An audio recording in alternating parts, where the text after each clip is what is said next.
Chapter 653. As for the Suifeng couple, they hugged each other and cried on the spot. Sorry, we're not worthy. The official couple is the best.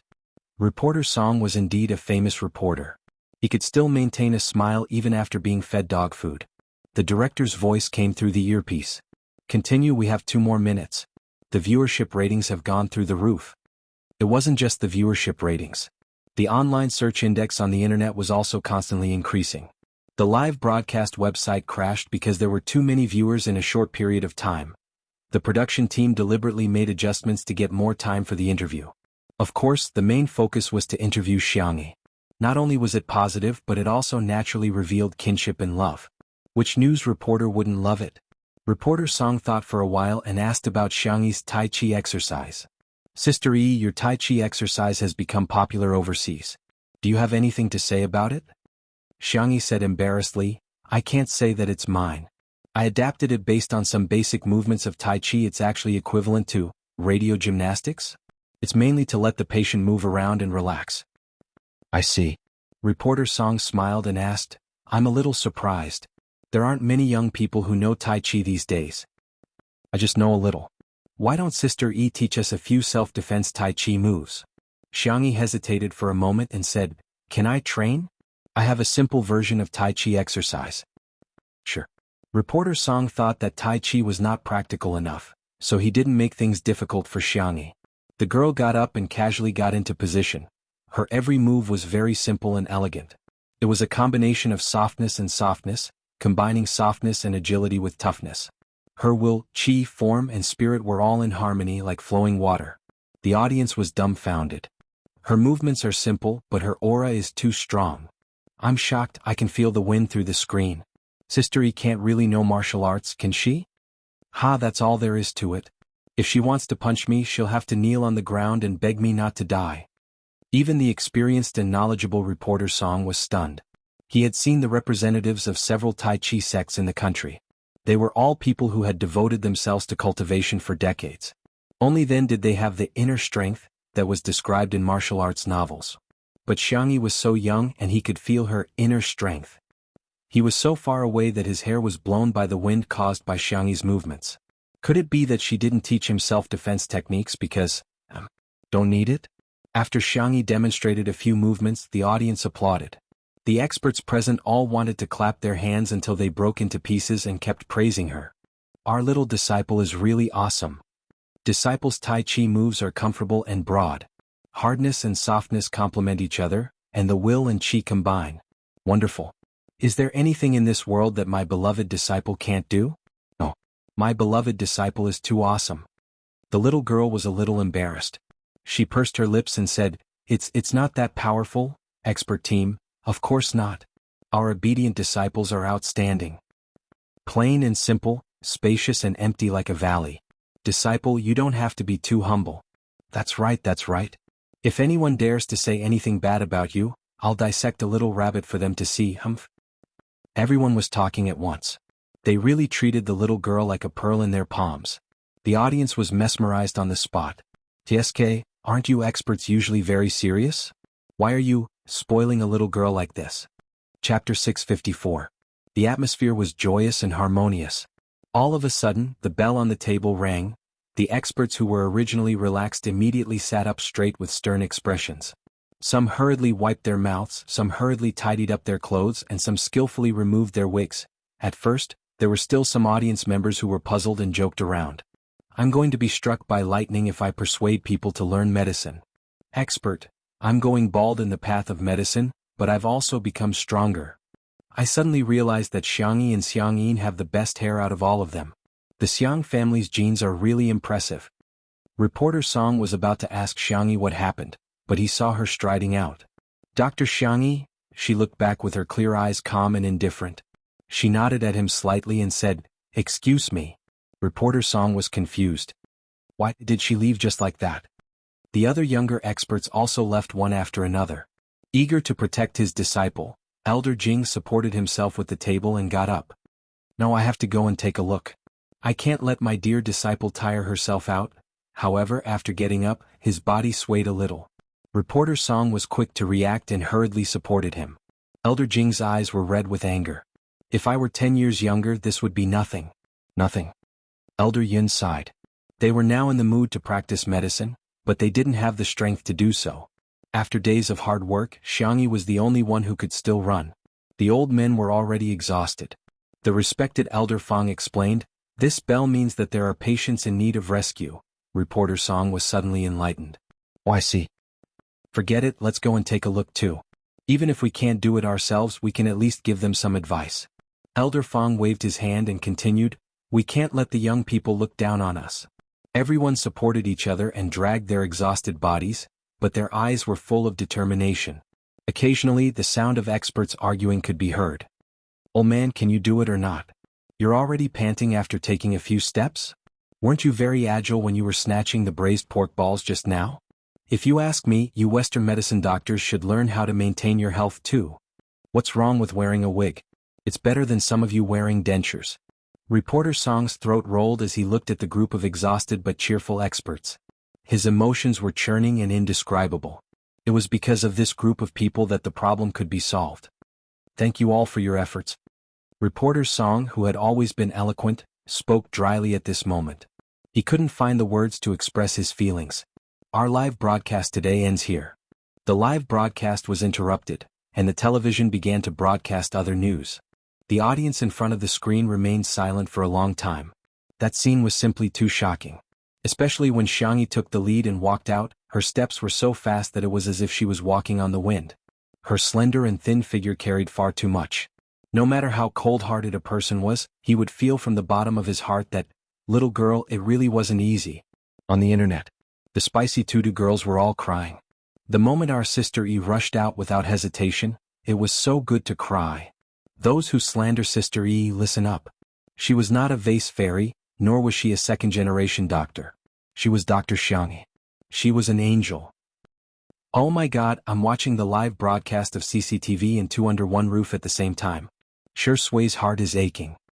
In the living room, Sure Sui's long eyelashes drooped and he didn't move for a long time. However, if one took a closer look, they would realize that his hands, which were hanging on the sofa, were clenched into fists. He was using so much force that his knuckles were pale. Chapter 655. Even the beeping machine Xiang Feng was drooping his head in dejection. In fact, he knew very well that although Xiang Yin supported his children and grandchildren to choose a career they were passionate about, he definitely wanted someone to inherit his medical skills. Unfortunately, he and Xianxia were really not interested in medical skills. Xiang Yi was a meticulous person. She could sense Xiang Yin's disappointment, so she had been following him around since she was a child. It was undeniable that she was indeed interested in medical skills, but more than that, she didn't want Xiang Yin to have no successor. When she was a child, Xianxia would often doze off while memorizing Chinese medicine prescriptions. Occasionally, when she encountered difficult problems that she couldn't figure out, she would secretly hide in a corner and cry. Xiang Feng still felt his heart ache when he thought about it. He thought that his niece would be happy when she grew up, but to his surprise, she seemed to have more worries and responsibilities. Xiang Feng sniffled and said sadly, "My little Xianxia is working too hard. When you come back, I'll definitely buy you fried chicken, ice cream and spicy strips." The netizens watching the live stream were appalled. What kind of dangerous statement is that? Mr. Xiang is in danger. Is he taking Sister Yi to eat garbage? How should I put it? Bullying is not without reason. Actually, Xiang Yi may be a little silly, but he's really nice to Sister Yi. He just wants to make Sister Yi happy. I feel like crying again. Xiang Feng turned his head and said with tears in his eyes, Sui, cry if you want to, you don't have to hold it in. Come lean on Daddy's shoulder." Sure Sui raised her eyebrows in confusion. Xiang Feng said, "I'll call you Sui and you can call me Daddy. We'll talk about our own things." Sure Sui responded with a smile. "Why don't I beat you up and you get beaten up by me? Isn't that fair?" Xiang Feng was dumbfounded. Seeing that Sure Sui had begun to roll up her sleeves, Xiang Feng began to run for his life. "Help, little Xiangxia, come back and save me." Sure Sui chased after him unhurriedly. "I'll keep you alive. Sister Yi can be saved anyway." Xiang Feng. The dignified and domineering CEO actually ran so fast that his slippers fell off. For a moment, the audience gasped in amazement. "My eyes are moist and I'm holding back my tears." Smile. What was even more amusing was that as Xiang Feng ran, he picked a big tree and climbed up it. His movements were so skillful that those who heard it would shed tears and those who heard it would be heartbroken. Just how much experience did he have in taking a beating? Little Uncle's act of climbing trees to save his life is so practiced that it makes one's heart ache. I'm imagining him being chased and beaten up by Brother Damao and Brother Ermao. Feng Feng of the Xiang family is such a pitiful man. Help! Who still remembers that Xiang Feng is a domineering CEO? Why isn't he smiling wickedly?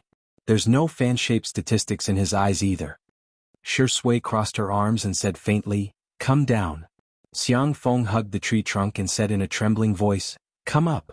Shi Sui sneered. Xiang Feng trembled. He remembered that Shi Sui also knew how to climb trees. Boo-hoo, what if he climbs up too? Xiang Feng was suffering, but through the lush foliage he couldn't see the situation under the tree clearly. After waiting for a long time, there was no movement under the tree.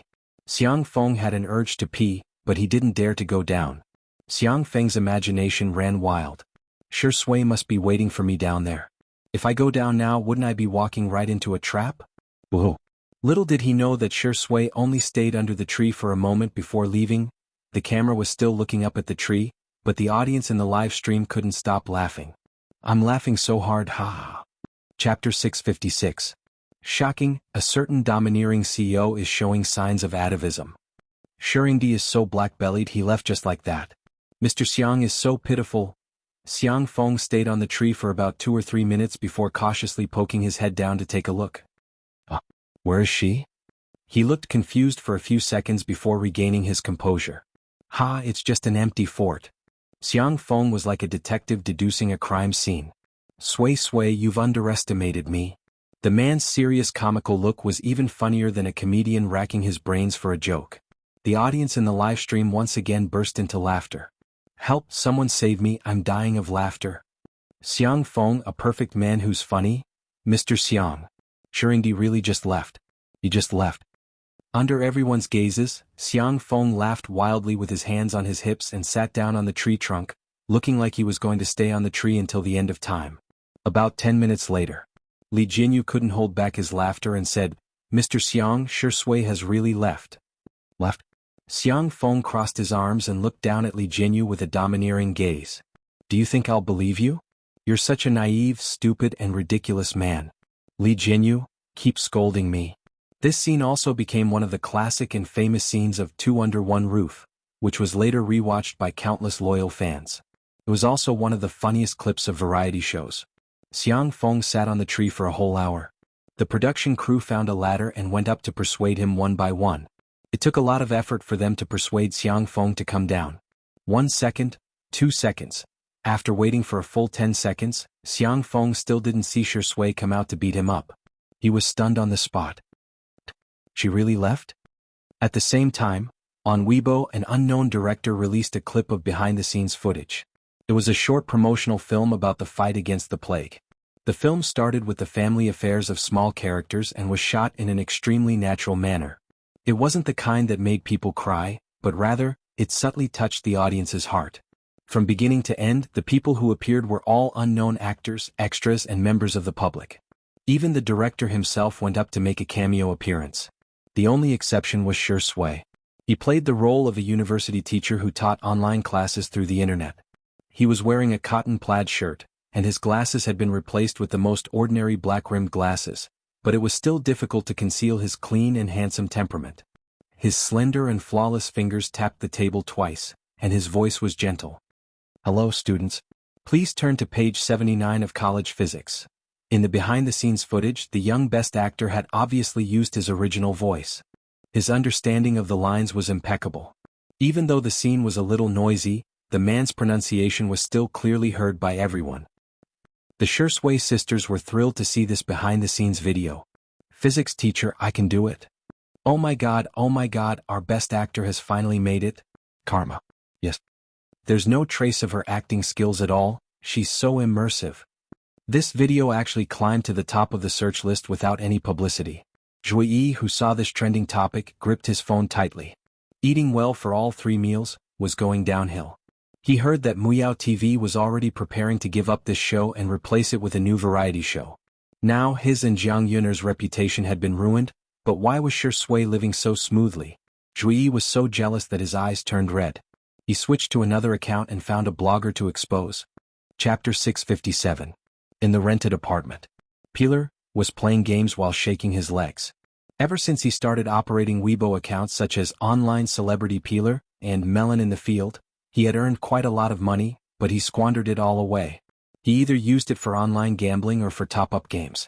When he ran out of money, he would continue to post posts to slander celebrities and internet celebrities and make money off of them. However, after Peeler was mocked by the netizens a few days ago for defaming Xianxia, he was worried that Xianxia would retaliate. Hence, he had been keeping a low profile for a few days and only posted some trivial posts on Weibo. After playing games, he lit a cigarette and scrolled through the trending searches on Weibo to find material for today's post. A private message from a friend popped up in the lower right corner of his screen. Peeler opened it and found that it was a new piece of news from a netizen named Extraordinary Joie. It was not the first time that this netizen had exposed him, and each time, it was particularly explosive. Peeler had successfully gained popularity several times by relying on the netizens' posts. As soon as he saw his new post, Peeler's eyes lit up. His face was sallow and haggard because he had stayed up late. Half an hour later, Peeler's fans realized that he had updated his post. Online Celebrity Peeler v. I received news from a netizen that a certain best actor is suspected of being involved in illegal activities for receiving sky-high remuneration. Aren't the relevant departments going to investigate? Why should we pay our taxes so painstakingly while some people can evade them? The topic of paying taxes would make the headlines from time to time. The fact that celebrities paid taxes was the focus of countless people's attention. Upon seeing this Weibo post, all the netizens in the comments section began to imagine that the capital was online. Could it be that best actor I'm thinking of? The one on the trending searches? That's strange. His girlfriend is fair, rich, and beautiful, and he's from a wealthy family. That's unlikely. You probably don't know this, but SS family had an accident. When he was 17 years old, his family's company was not well managed and he owed a large sum of money. He debuted to make money. Don't use abbreviations. I'm dying of curiosity. Is SS Shui? Super soft. The Shui sisters immediately appeared to criticize him. Don't believe rumors, don't spread rumors, don't create rumors. Everyone please pay more attention to Shui's career. She is the triple gold best actor Shui, Kanglan TV Emperor Shui, 10 billion box office Shui, fashion darling Shui. Since the establishment of Time Studio it has been paying taxes legally. Shui herself has also supported public welfare projects many times. She has donated to poor mountainous areas, out-of-school children, deaf and mute schools, psychological institutions and so on. Please don't disappoint those who truly do charity. However, Skinner smelled the scent of big gossip. He switched to another account and reposted the Weibo post he had posted, playing different roles. Shuringdi would never do something like that. Trust him unconditionally. My whole family is shocked. SS actually paid sky-high fees and evaded taxes? Let's talk about the conspiracy theory. Could the 50 million donation to the West Continent also be to launder money? It's scary when you think about it. After a few accounts reposted it, the popularity of this Weibo post rose rapidly. Skinner was happily looking at the number of views on his website that was rapidly increasing. He was thinking that he could earn a lot of money today. Suddenly, a prompt box popped up on the screen. Frowny face, your account has been banned. Skinner: At the same time, the director of the anti-epidemic short film said, "Thank you Shui for acting in my short film for free. I'm deeply touched and would like to express my deep gratitude." Chapter 658. TSK? The netizens who had been standing on the moral and legal high ground to judge Shui were shocked. This turn of events was too unexpected. After all, an A-list celebrity's salary and appearance fees would start at least 1 million yuan for a short film. It turned out that it wasn't a sky-high salary, it was a zero-pay deal? Is this for real? Why am I so doubtful? How can there be an artist in the entertainment industry who doesn't earn money? Are you sure it's not a fake contract? On the surface it's a zero-pay deal, but on the other hand it's a sky-high price? The director replied to the comment about the fake contract. Please don't judge others based on preconceived notions. Perhaps such a phenomenon really exists in the industry, but I'm willing to guarantee with my life that Shui didn't take a single cent, not even the transportation fees.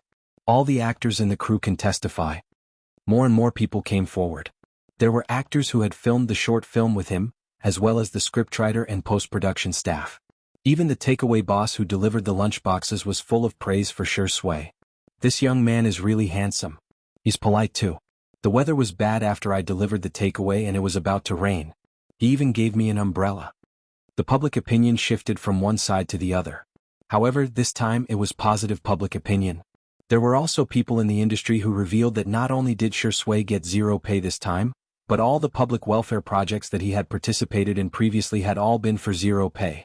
Not only that, the director who had given him a chance at the beginning of his debut also charged him a discount when he acted in the director's work after he became popular.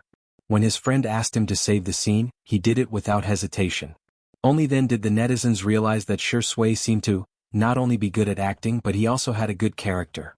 Everyone was relishing in the gossip, and some people even gossiped that the city Shui was filming in today was quite close to Xizhou, but they were soon mocked by the netizens. What kind of joke was this? Would Shui go to see Xianxia if it was close to the city? Would the almighty Shui be so lovey-dovey? At this moment, in the nanny van, Shui's long legs were crossed, and his slender fingers were knitting something. The tablet was casually placed to the side, and on the screen was Chuanbai's expressionless face. He went straight to the point. I've already dealt with the blogger who spread rumors about you on Weibo today. He's the only one with the internet celebrity skinning accounts. Shui replied calmly, yes. Chuanbai saw that his reaction was normal, so he added, he often slandered Sister E, but his computer skills are very good. He even filled in his information from overseas. It took a lot of effort to successfully report him. I've sent the details to Mr. Xianxia, and he said that he will personally write the legal documents. Nowadays, spreading rumors didn't come without cost. At the very least, they had to publicly apologize. If it was any other artist, they probably wouldn't have been so calculative. Unfortunately, he had provoked a certain crazy sister protector. Shui frowned. Are there many people who slander Sister E? They've all been reported. Chuanbai was speechless. You don't even care if I'm slandering you, but why do you change when I mention Sister E? TSK, there are still two faces. Okay, I'll do as I see fit. If there's nothing else, I'm hanging up. Shui picked up the tablet and was about to end the video call. Chuanbai inadvertently caught a glimpse of the colorful yarn at the man's fingertips and exclaimed in surprise. You're knitting? Chapter 659. It's not. Chuanbai heaved a sigh of relief. The next second he heard Shui say casually, it's a hair clip. Chuanbai was confused. What was that? Was it the hair clip that he understood? It's for Sister E. Shui tapped her fingers and sent a few photos to Chuanbai. It was the most popular knitted hair clip with bright colors and cute patterns. The other kids have one, but Sister E has to have one too. Chuanbai looked at the strawberry hair clip, bunny hair clip and snow white hair clip and fell silent. I'll continue. Goodbye. Shui hung up calmly. Chuanbai paused for a few seconds and asked Anan, hey little colorful hair. In the office, Anan was using his laptop to chat with the netizens. His speed and ability to spit out vulgarities was amazing. However, while the netizens were ferocious with their keyboards, the real Anan sucked on a lollipop and let out a cute, ah. Chuanbai told him about Shui knitting the hair clip and showed him the photos. This thing only costs a few yuan online, right? Do you have to knit it yourself? Anan said. This is probably why you can't find a girlfriend. Chuanbai raised his eyebrows. Oh. Don't you think it's sweet? Anan's tone was angry. Sugar. Sugar. Who would be able to resist making something for the person they like? Is that so? Anan clicked on #untimely hashtag and taught Chuanbai how to make sugar. Come. I'll teach you how to make sugar. What's the essence of making sugar? First, it's eye contact, second, it's conversation, and third, it's details. But the real sugar is when two people are not in the same frame and can make a lot of sugar. We usually call this realm a sugar lover. Chuanbai pushed up his glasses with his fingers and took notes with a serious expression on his face. From time to time he would make a few notes. In the room with the humidifier on, the water vapor was dense. Chuanbai, who was dressed in a suit and leather shoes, and Anan, who was relaxing and exercising, were very close to each other. After nightfall, it began to rain in the West Continent. The patients who were sent over had all received effective treatment. However, no cure had been found yet. All the experts were at a loss. It was rare for them to have some free time. Sleep had become a luxury that made every second count. Most people went to rest. However, Xianxia didn't rest. Instead, she sat by the window of the resting room and flipped through the electronic files of the ancient medical book with a focused expression. The electronic file was a photocopy of the picture. There were no punctuation marks and it was still in traditional Chinese. Most people would find it difficult to even break out a sentence, but Xianxia did not have any reading difficulties at all. She browsed through it at an extremely fast speed. Suddenly, her fingertips paused and she read it carefully a few more times. Her round eyes became brighter and brighter. Found it? The girl hurriedly took a screenshot and sent it to the newly created group of experts. She also summarized her reading notes and sent them out. Suddenly, the long-awaited system notification sounded in his mind. Host, the male lead is downstairs. Xianxia was stunned for 2 seconds. Then, she pulled open the curtains and looked at a thin and tall figure through the pitter-patter of rain and the dark and silent night. Thump, thump, her heartbeat suddenly quickened. Xianxia was so helpless that her fingertips curled up. Buzz, buzz, buzz, her phone vibrated. She glanced sideways and saw the name on the screen. AAA boyfriend Red Heart. Chapter 660. The video call was connected. After a moment of darkness, Sui's face appeared on the screen. Xianxia blinked, not knowing what to do. She waved her hand clumsily and said, "Hi." Sui's surroundings were dim. He stood under the street lamp, wearing a dark black sweater, which made his skin look cold and pale. The dim yellow light cast a gentle and clear silhouette on his entire person. Shui said gently, "Hello?" Xianxia said, "Hello." Sui's eyebrows arched deeper. "Did our sister eat well?" Xianxia felt a little guilty but she still said, "Yes, yes." "What did you have for dinner?"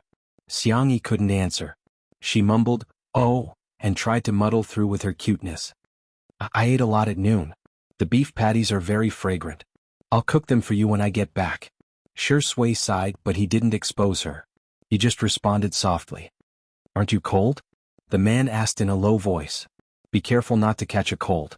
The girl on the screen was only wearing a milky white short-sleeved shirt. It was a loose-fitting version, probably for ease of movement. However, in this rainy summer night she looked cold and slender. Xianxia immediately jumped onto the single bed and wrapped the small blanket tightly. "I won't be cold like this." Shui said, "Sister E is so good." Xianxia shook her little legs. She was praised. Xianxia was a little nervous at first, but because of Shui's silent comfort she gradually calmed down. She chatted with Shui for a while. It was obviously nonsense but inexplicably, she felt very warm and happy. "Don't you think we're like an old married couple?" Xianxia played with the small blanket. It seemed that her parents' interactions when she was young were also like this. She didn't know which word pleased Shui, but the man's dark eyes were filled with a smile. He said softly, "Yes." Xianxia suddenly reacted. "You didn't bring an umbrella?" The drizzle soaked Shui's hair. In his mind, the system's voice was bewitching. "Host, you can give the male lead an umbrella now. This way, not only can you give him an umbrella, you can also increase his favorability." Xianxia, oh. The system was overjoyed. Finally. Is this woman finally going to do missions? This is great. The next second, Xianxia transferred a sum of money to Shui. At the same time, Shui's phone rang with a notification. "AAA girlfriend has transferred 1 million yuan to you." Shui, the system, Xianxia said with a serious face, "I can't give you an umbrella. Otherwise you'll be quarantined when you go back. It would even implicate Li Jinyu and Sister Ruan. Sorry, can you go to the convenience store and buy an umbrella? Or should I order takeout for you?" The system was about to vomit blood. "No, host, an umbrella isn't that expensive." The girl ignored it. Her delicate porcelain face was flushed. Don't misunderstand. I don't mean to humiliate you with money. I want to give you pocket money, just like what her grandparents and brothers had given her. Her definition of pocket money since she was a child was, because her family loved her and she was loved. Unfortunately, Xianxia was the youngest, so she couldn't give others pocket money even if she wanted to. But today, she finally gave it to her boyfriend. "Why aren't you saying anything?" Xianxia was a little uneasy. Would this hurt Shui's self-esteem? Was her boyfriend angry? Chapter 661. On the other end of the screen. Shui pulled up his sweater and put on the hood to block out the shadows. His Adam's apple bobbed as unfamiliar emotions surged in his heart. But it was beautiful. Shui had always been a supporter of equal rights between men and women. He wasn't a male chauvinist, so he didn't feel that Xianxia was insulting him or pitying him by giving him money. He really felt happy. When he was young, his parents lived apart. When he was young, his family changed. To Shui, pocket money was an extremely luxurious thing. But little bunny gave him pocket money, such a gentle, soft and warm little bunny. If you don't like it, I won't do it again. I'm sorry, it's my first time in a relationship. It's my fault. Can you talk to me? The girl's clear voice came through the phone. Shui finally raised his eyebrows. Those upturned peach blossom eyes seemed to be studded with stars, bright and burning. Thank you, sistery. I'm very happy. Really? Xianxia breathed a sigh of relief. That's good, that's good. Shui took out a few hair clips from his pocket. After all, it was his first time knitting, so the finished product was a little rough. He touched his nose embarrassedly. Do you like them? The man's joints were slender and well-defined, which contrasted with the hair clips. They're so cute. Did you buy them for me? Yes. The next second, Xiangxi's phone vibrated. It was a message from Nan. Nan is also eating candy today. Sistery. Mr. C and I were in the middle of supper when he told me that Shurindi had personally knitted a hair clip for you. Oh, it's too sweet, my devil's spicy hot and sour noodles have become sweet and spicy. Those hair clips were knitted for her by Shui? The little deer in her heart seemed to be able to talk and kept pounding non-stop. Xiangxia blinked. Boyfriend, did you knit these for me? Shui noticed her action of replying to the message and joked, it seems that I've been betrayed by my teammate. As long as Si Chuanbai knew something, Nan would definitely know. Xiangxia corrected him softly, of course not. Xiangxia was very embarrassed, but she also wanted to express her feelings to Shui. She pulled the small blanket to cover most of her face and said in a low voice, I really like the hairpin you knitted for me. I also really like you. I can't take it anymore. The little girl's face quickly turned as red as a tomato, and she covered her entire face. Shui's eyes were deep and serene as she stared at the soft light through the curtain of rain. There were countless thoughts of not wanting to be a human in his heart. But he killed them all. I'll continue knitting, I hope Sister E can like me a little more. The man's tone was as gentle as jade, and it sounded very affectionate in the middle of the night. Xiangxia was so shy that her toes curled up. She quietly opened a gap and happened to make eye contact with Shui, who was smiling. Her ancestral arrogance was activated. The little girl's heart softened and she said stubbornly, I'm not looking at you, I just want to see the hairpin. I don't know how it'll look like after I put it on. Shui raised his eyebrows. Then let me help you try it on? Xiangxia was stunned. The man looked down and slowly put the little rabbit, strawberry and snow-white hairpins on his head one by one. He looked up and his thick and long eyelashes fluttered, making him look like a charming demon. Even the surrounding scenery instantly became lively. Are you satisfied? Ime. Chapter 662. Boom, Xiangxi's mind went blank as if fireworks had exploded in her head. Through the cold electronic equipment, Shui's thin lips curled up and her face instantly heated up. Cough, cough, cough. A few seconds later, Xiangxia broke out into an earth-shattering coughing fit. She finally calmed down. It's okay.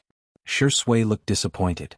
Sister E, do you think the hair clip is ugly, or do you think I'm ugly? It was said that little puppies were the most irresistible when they acted coquettishly. But who would have thought that when a mature, steady, gentle and handsome man acted coquettishly, it was even more irresistible? No. The hair clip is cute and so are you. I didn't mean that. No, that's what I meant. You're really cute, sob. I'm sorry. Xiangxia was incoherent. She was no longer as calm as she usually was. She even apologized to Shui. Shui raised his hand to touch the hair clip. Its outline was blurred by the light, but it was very gentle. I don't like it when others praise me for being cute. But Sister E praised me for being cute, he sighed helplessly and dotingly. What should I do? I'm very happy. Everything related to her in this world was so beautiful. Hearing the man's whispers that sounded like sweet nothings, Xiangxi's little legs fluttered even more violently. She lay on the bed, leaned her phone against the pillow, rubbed her hot face and then looked at Shui. She made a heart sign. Shui was slightly stunned. Just as he was about to respond, he heard a beep sound. The video call had been hung up by a shy little bunny. Immediately after, the little girl sent 2 messages. Frowny face, it's very late. Go back quickly. Remember to buy an umbrella. The top of the screen was still typing. Shui licked his lips and continued to wait. However, the little girl on the other end of the screen edited and deleted many times. Finally, she blushed and sent a few cute emoticons. Frowny face, I miss you. Old Dai is full of you. JPG, I'm the best friend in the world with you. JPG, I like you. JPG, the last picture was of a little rabbit holding its heart. Below it were two big words frowny face chirp. In the rainy summer night, the man stroked the screen with his slender fingers for a long time before leaving. 10 days later. Early in the morning news broke out with exciting news. A treatment plan for this epidemic had been developed. All of a sudden, everyone was sharing this joy on all the major social media platforms. But inexplicably, a lot of doubtful comments appeared on the internet. How can it be so fast? The vaccine research still needs a few more months. Can it be cured just like that? I'm not suspecting the officials, I'm suspecting that some doctors are faking it for the sake of their own reputation. Healing? I'm dying of laughter. As far as I know, all the patients currently rely on strengthening the body's immune system to heal themselves. This so-called treatment plan can't be bragging about only having a little effect, right? Who knows if it'll work or not. Perhaps there would be no effect at all. Similar epidemics had happened in other countries before. Their medical standards were top-notch, but it took them several years to come up with a treatment plan. Since when can our medical standards be compared to those of other countries? At the same time, the morning news showed the list of people who had proposed a treatment plan. Xianxia's name was at the top. Chapter 663. The netizens who saw the news were dumbfounded. According to normal logic, being ranked first meant that she had made the greatest contribution. There are so many highly respected medical bigwigs standing aside, and yet, a young girl is ranked first? Does that make sense? Many netizens' comments were soon filled with arrogance and prejudice as they began to criticize. These experts have no bottom line. They may take in disciples, but how can they mess around with the rankings? I have a bold guess that Xianxia's grandfather colluded with those experts to pave the way for his granddaughter's future. Tieske, it might not be so disgusting if they did it slowly, but it's so direct. It's like a sugar daddy in the entertainment industry trying to groom a female artist. What's the difference between this and academic fraud? It's not her own thesis but under her own name. She didn't contribute at all and yet she's still the author. How disgusting. Be careful, the higher you stand, the harder you fall. After all, it's lonely at the top. If you misbehave, you'll fail sooner or later. The voices of doubt were all over the place. Even the passers-by who had a good impression of Xianxia were shaken. After all, the good doctors they met in life were all older. How many young doctors were reliable? What more, a young female doctor? Besides, she was only in her early 20s. Although she could be a genius, how many geniuses were there in this world? Habits were a powerful force that was even harder to change once they formed a mindset. More and more people participated in the discussion, and various small articles and short videos emerged one after another. The discussion about the treatment plan was far less than the discussion about Xianxia. The officials didn't expect that the public's focus would deviate to such an extent.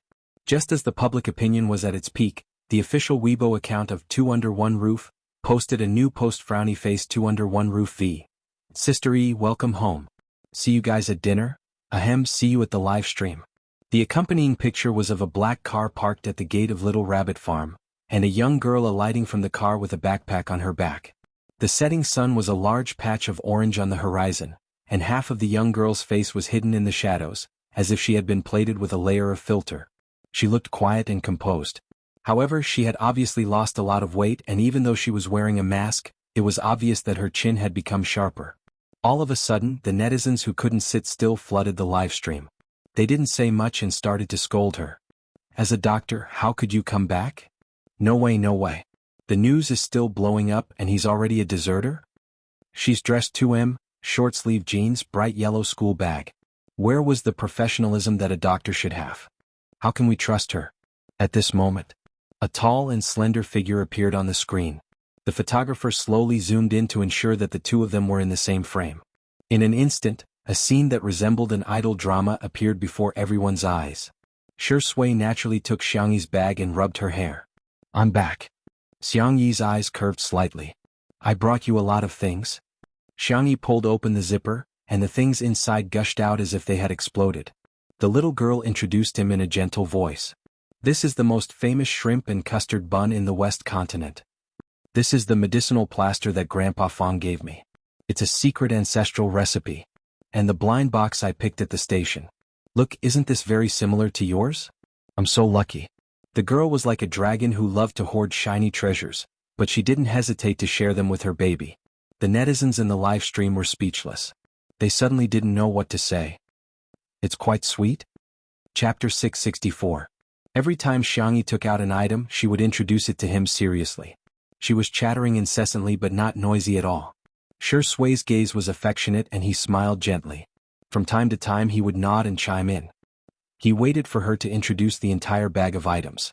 Are all of them for me? The man asked softly. Xianxia nodded vigorously. Xiao Naofu, who was not far away, took a few steps back when it heard those words. Its eyes were full of disbelief. Li Jinyu gestured for the cameraman to give Xiao Naofu a close-up shot, which instantly made the audience laugh. Haha, Director Li, you're so good at this. Xiao Naofu, that year I made a mistake after all? Oh my god. Is little Shiji a spirit? He actually pulled Xiao Naofu into his arms and kissed it. Xiao Naofu CP is so awesome. I'm sick of it, I'm really sick of it. This couple must be 99%. The creamy yellow Shiba Inu held the kitten in his arms and licked its fluffy fur, as if he was saying with his actions, "Ha kitten, you're mine. He's even more domineering than my owner, Xiang Feng." Xiao Naofu was so traumatized that it forgot to resist. Before it knew it, its head was covered in saliva. The audience expressed their opinions. I can't take it anymore, my diabetes is getting worse. I never expected that I'd have to eat Xiao Naofu and little Shiji's dog food too. Shui equals live-in son-in-law, little Shiji equals live-in son-in-law, so Shui equals a dog. Is there something wrong with that, friends? The comment section was extremely lively, and the tense atmosphere from before was gone. Shui led Xianxia into the living room and pressed her down on the sofa to rest. He didn't forget to place a soft pillow behind her back. He lowered his head and turned on the TV, after which he switched to a variety show. He had also prepared snacks and fruits. The food is ready, I'll go get it. Xianxia said softly, why are you such a good husband and father? Shui couldn't help but laugh as he stared at Xianxia for a few seconds. Xianxia was puzzled. Why do you keep looking at me? Did I say something wrong? The only response she got was a pair of warm palms rubbing the top of her head a few times. Wait for me. When the man strode into the kitchen with his long legs, Xianxia suddenly realized that something was wrong. A good husband and a good father. They were just dating. What nonsense was she spouting? The untimely CP fans in the live stream all smiled at the same time. Shui, thank you, Sister E. I will try my best to be a good husband and a good father. Cute. Am I the only one who thinks that Sheringi's wait for me is a double entendre? The first meaning is wait for me to bring you food, the second meaning is wait for me to become your husband. Haha, quickly cover Xiao Naofu's eyes, we kittens can't watch this. However, it was too late. Xiao Naofu suffered another blow, and his heart was like dead ashes. This stupid woman doesn't have me in her heart. Xiao Naofu lay on the ground, paralyzed like a cat biscuit with its paws spread out like a crippled cat. Little Shiji anxiously circled around it, but no matter how much it licked its fur, Xiao Naofu remained indifferent. Until a sweet and soft voice rang out softly. Xiao Naofu, look what this is. Dang. Xiao Naofu, no matter what this stupid woman takes out, I won't forgive her. In the next second, Xianxia pulled over an oversized suitcase that was countless times larger than her backpack. Xiao Naofu, meow. Chapter 665. Are these? Xiao Naofu tried to suppress the excitement in its heart. Xianxia opened the box and as expected, it was full of things for Xiao Naofu. Cat food, cat snacks, cat toys. There was even a compilation CD of cartoons for kittens to watch. The audience was dumbfounded. Is this the legendary cat cartoon? You'll have to pay for the homophonic joke. Haha, Xiao Naofu's reaction is so funny. It went from lying down to wagging its tail. Baby, don't forget that you're a kitten. Why are you learning from little Shiji and Shui? Do you like it? Xianxia asked with a smile while kneeling on the tatami. Xiao Naofu's eyes were glistening, and it couldn't help but scratch the toys with its paws. However, it was still acting very arrogant. Meow, humph, it's just so. Xianxia put a golden bell on it, which made a crisp sound when she fiddled with it with her slender fingers. Xiao Naofu, meow. I don't want to wear this. This is the big tiger's favorite bell, meow? Really? I want to wear it. Shui came out with some food on a wooden tray, only to see that Lin Yichin was coaxing the kitten. The corners of his lips curled into a smile. This is for our little Shiji. Xianxia took out another red bell and put it on little Shiji's neck. Little Shiji nudged Xiao Naofu merrily. Xiao Naofu had a look of disdain. This silly dog is so annoying. Okay, now you guys are pretending to be brothers. Xianxia was extremely satisfied and picked up her cell phone to take photos of the cat and dog. Both of them were very photogenic and looked good in all the photos. Xiao Naofu couldn't be bothered to pose and was cold and arrogant throughout. Little Shiji on the other hand was kissing, hugging and licking it. It was a real bootlicker. The comments in the live stream. I'm willing to exchange 5 kilograms of fat for Xiao Naofu's soul? What do you mean by pretending to be brothers? They're obviously a couple. I'm so jealous. Even kittens get kisses. I'm already in my 20s but I'm still dating my mother. Xianxia took out a DVD player and put the disc in. The TV began to play a cartoon. Xiao Naofu and little Shiji squatted in front of the coffee table and watched with great interest. Since there were no guests, Xianxia and Shui didn't pay much attention to the table and sat down to eat. The dinner that Shui made was very simple. Millet yam porridge, boiled vegetables, custard buns and shrimp dumplings. Xianxia tasted them one by one. How does it taste? Shui looked calm but she was actually a little nervous. Xianxia looked at him seriously and gave him 2 thumbs up. Excellent. Our Shui is the god of cooking, the genius of cooking, and the king of home-cooked dishes. There was no one who didn't love bootlicking. There was no one who didn't love the flattery of the person they liked. Shui lowered her long eyelashes to hide the look in her eyes, but she couldn't hide the smile at the corner of her mouth. Countless people in front of the screen were overwhelmed by her sweetness and almost forgot to question Xianxia at the beginning. However, after the meal, Shui put the cutlery into the dishwasher while Xianxia cooked some medicinal cuisine in a casserole pot. Steam rose from the pot, and the bitterness of the Chinese medicine mixed with the aroma of the ingredients wafted into everyone's noses. Li Jinyu sniffed and asked curiously, Sister E, what are you cooking? A medicinal cuisine to prevent viruses. Xianxia looked at the camera and asked, Do you guys want it? I can post it on Weibo. As soon as he said this, he stirred up 1,000 waves. Chapter 666. The comments in the live stream were quickly polarized. So amazing? Yes, yes, yes. What kind of god is Sister E? How can she do this? Haha, even foreign experts said that they were at a loss after seeing the results of the experiment. The development of a vaccine is still a long way off. How can you have the cheek to say that it can prevent viruses? Let me tell you a joke. There is a foreign doctor who uses cow urine to cure all diseases. Let me tell you another joke. There is a Chinese doctor who claims that he can prevent viruses by boiling soup. It's just a small conspiracy theory. Don't tell me she's colluding with a Chinese herbal medicine company to make a profit. The conflicting viewpoints instantly clashed. There were those who supported Xianxia and those who criticized Xianxia. Neither side was willing to give in to the other. All of a sudden, the comments section was filled with a foul atmosphere that was unbearable to look at. Xianxia seemed to have expected such an outcome. She said calmly, Or, everyone, just treat this medicinal cuisine as a simple supplement. I've made some adjustments and it tastes okay. The girl's slender and soft fingers tapped gently and she posted the medicinal cuisine recipe that she had sorted out on Weibo. There were detailed instructions on how to choose the ingredients, choose the pots, add the herbs in the order, the time and state of the boiling process, and so on. Everything was perfect. Some people followed the recipe, some scoffed, some mocked, and some even posted the recipe on foreign social media platforms in order to gain popularity. The title was very eye-catching. Oh my god. This is a stupid treatment method from the East. That person exaggerated the name of Chinese medicine and completely misinterpreted the meaning of Xianxia's recipe. It was as if the translation of husband and wife lung slice was slicing the lungs of the husband and wife. The foreigners who didn't know the truth were confused when they saw the prescription. Oh my god. This is so backward. This isn't treating a disease, it's killing people. Unbelievable. Is China still a primitive society? How can they still believe that boiling water with grass and twigs can cure diseases? Why don't they believe in science? Don't they believe in Western medicine? Western medicine is the greatest and most sacred knowledge in this world. After Xianxia's recipe went viral overseas, the netizens brought it back to Weibo to gossip. When the netizens saw these comments, they were immediately filled with righteous indignation and criticized Xianxia for bringing shame to traditional Chinese medicine. Some even criticized Xianxia for tarnishing the reputation of Hua Nation's medical community.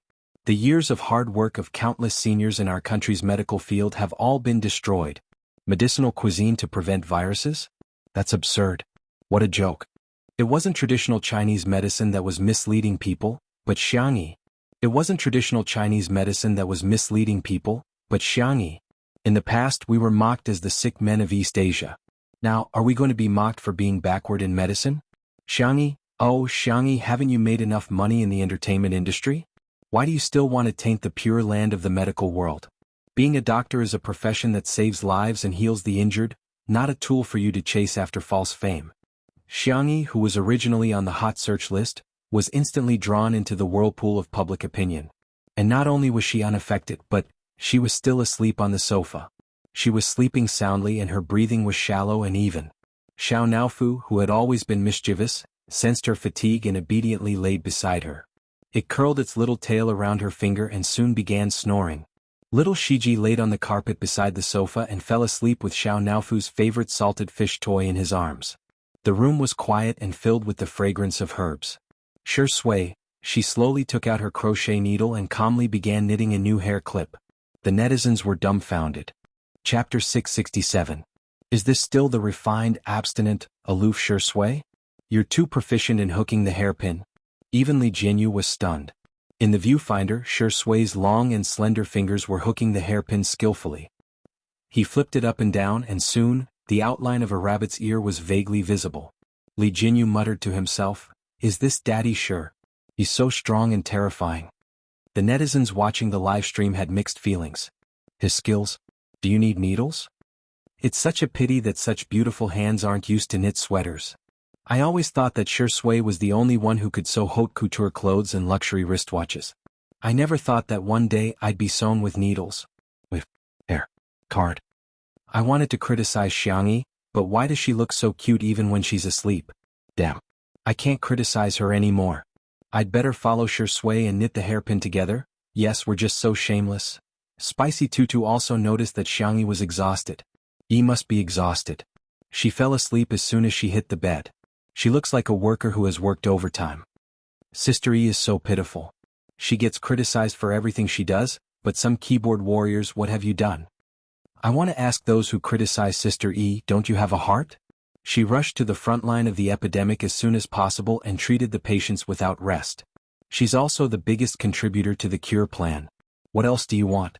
Why are you holding Sister E to the standards of a saint and holding yourself to the standards of a slut? They really felt sorry for Xianxia. The internet magnified the malice and hostility of people, and ordinary people would feel terrible after being criticized. Xianxia had been criticized by the entire internet for such a long time. Prejudice and haters would always exist, and there were too many times that they felt powerless. However, they also wanted to work harder for her sake and make their voices carry more weight so that more people could hear them. In that case, they might be able to change something, right? As for the foodie fans, they chose to support Xianxia in the simplest and most straightforward way. That night, there were people sharing their medicinal cuisine on various social media platforms. There were dark cuisines that overturned cars and fed to dogs, but the dogs wouldn't eat them. There were also some that were exquisitely decorated. Just looking at them would make people drool. The most popular one was the daily vlog of a food blogger. Today we're going to make the medicinal cuisine shared by Sister E. I've already bought the herbs and ingredients. Here's the list. The blogger had a habit of keeping accounts. He showed the purchase list to the camera, and every item was clearly marked. I saw a lot of netizens scolding her for being a money grubber. To be honest, this medicinal cuisine recipe is the most conscientious I've ever seen. Ordinary medicinal cuisine can easily cost hundreds of yuan.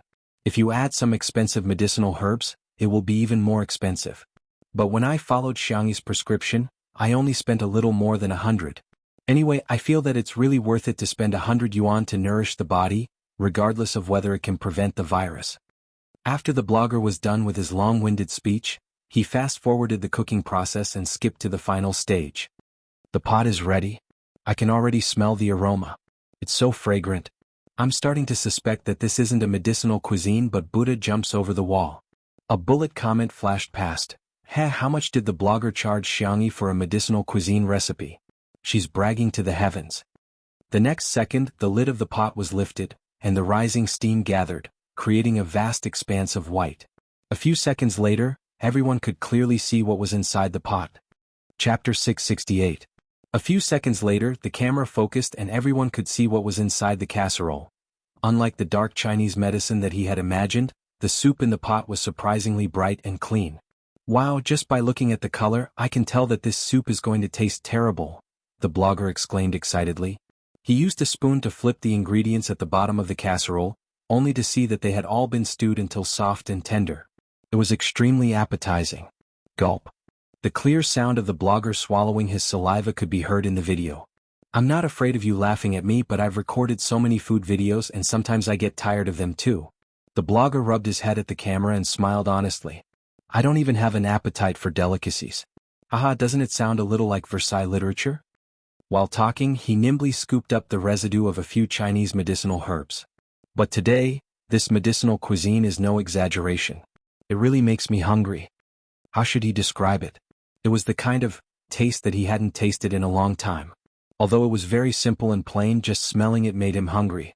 He wanted to pick up the bowl and chopsticks and finish 2 bowls of rice. Real-time pop-up comments. That's a little exaggerated. Keep acting, keep acting. Self-media bloggers these days are really going to die if they don't do sponsored partnerships. So be it. At least don't make it so disgusting, right? Anyway, just hearing the name Xianxia makes me want to vomit. In the next second, the blogger scooped up the residue of the Chinese medicinal herbs and eagerly scooped a bowl into a white porcelain bowl. He didn't even bother to pick up a spoon and simply took a sip. He froze on the spot. The netizens were confused. What's going on? Is the network lagging? Why is the video still? For a moment, the pop-up comments were filled with question marks. After a full 10 seconds, the audience finally saw the vlogger's eyeballs move a little. His pupils dilated and his mouth was slightly agape. He was obviously extremely shocked. What the F***, CK? He couldn't help but curse. His voice was shockingly loud. This is 2F** King Delicious ah. The audience was confused. Earphone fans died on the spot. Oh my god, that shout almost sent me away. You don't even need to think to know that it's all an act. Come on, does it matter if you haven't drunk it before? It tastes no different from poison, right? But looking at her expression, it really doesn't look like she's acting. And I'm hungry from watching the video QAQ. I've already ordered an abalone pork belly chicken soup delivery. Really, I'm not lying to you. If I lied to you, I'll cut off my penis to atone for my sins. The blogger was extremely intoxicated. He held the bowl and gulped it down in one gulp. Even though the heat made him grimace in pain, he was still grinning from ear to ear. Thus, the scene became rather strange. The man was so hot that his mouth and eyes were crooked and his facial features were distorted, but he was still laughing wildly as if he was having a seizure. It was the kind that could scare children to tears at any moment. In the next second, something even more shocking happened. Blogger, friends in front of the screen cheers? He actually picked up the clay pot and gulped it down. Schwa, the originally sparse bullet screen suddenly became densely packed. Young hero, you have such strong arms. Is this the legendary heartless Iron Mouth? Big brother, you're just doing sponsored partnerships to clear your name. You don't have to work so hard. Are you trying to torture him or something? That night, a creepy video began to circulate all over the internet. It was called, Contemporary Food Blogger Rewarded for Bewitching Behavior. Chapter 669. Countless curious netizens clicked on the video, only to see an impactful scene. Viewers and friends, I'll drink first. Immediately afterward, the food blogger picked up the casserole pot and gulped it down. Coupled with strong rhythmic music and all kinds of gory material, although the video was nonsensical, it made people laugh from beginning to end. While the netizens were laughing, they didn't forget to like, forward, and share it. The popularity of the video grew, and it even set a record of 10 million views in one night. The next day, as soon as the food blogger woke up, he turned on his phone sleepily, ready to interact with his fans.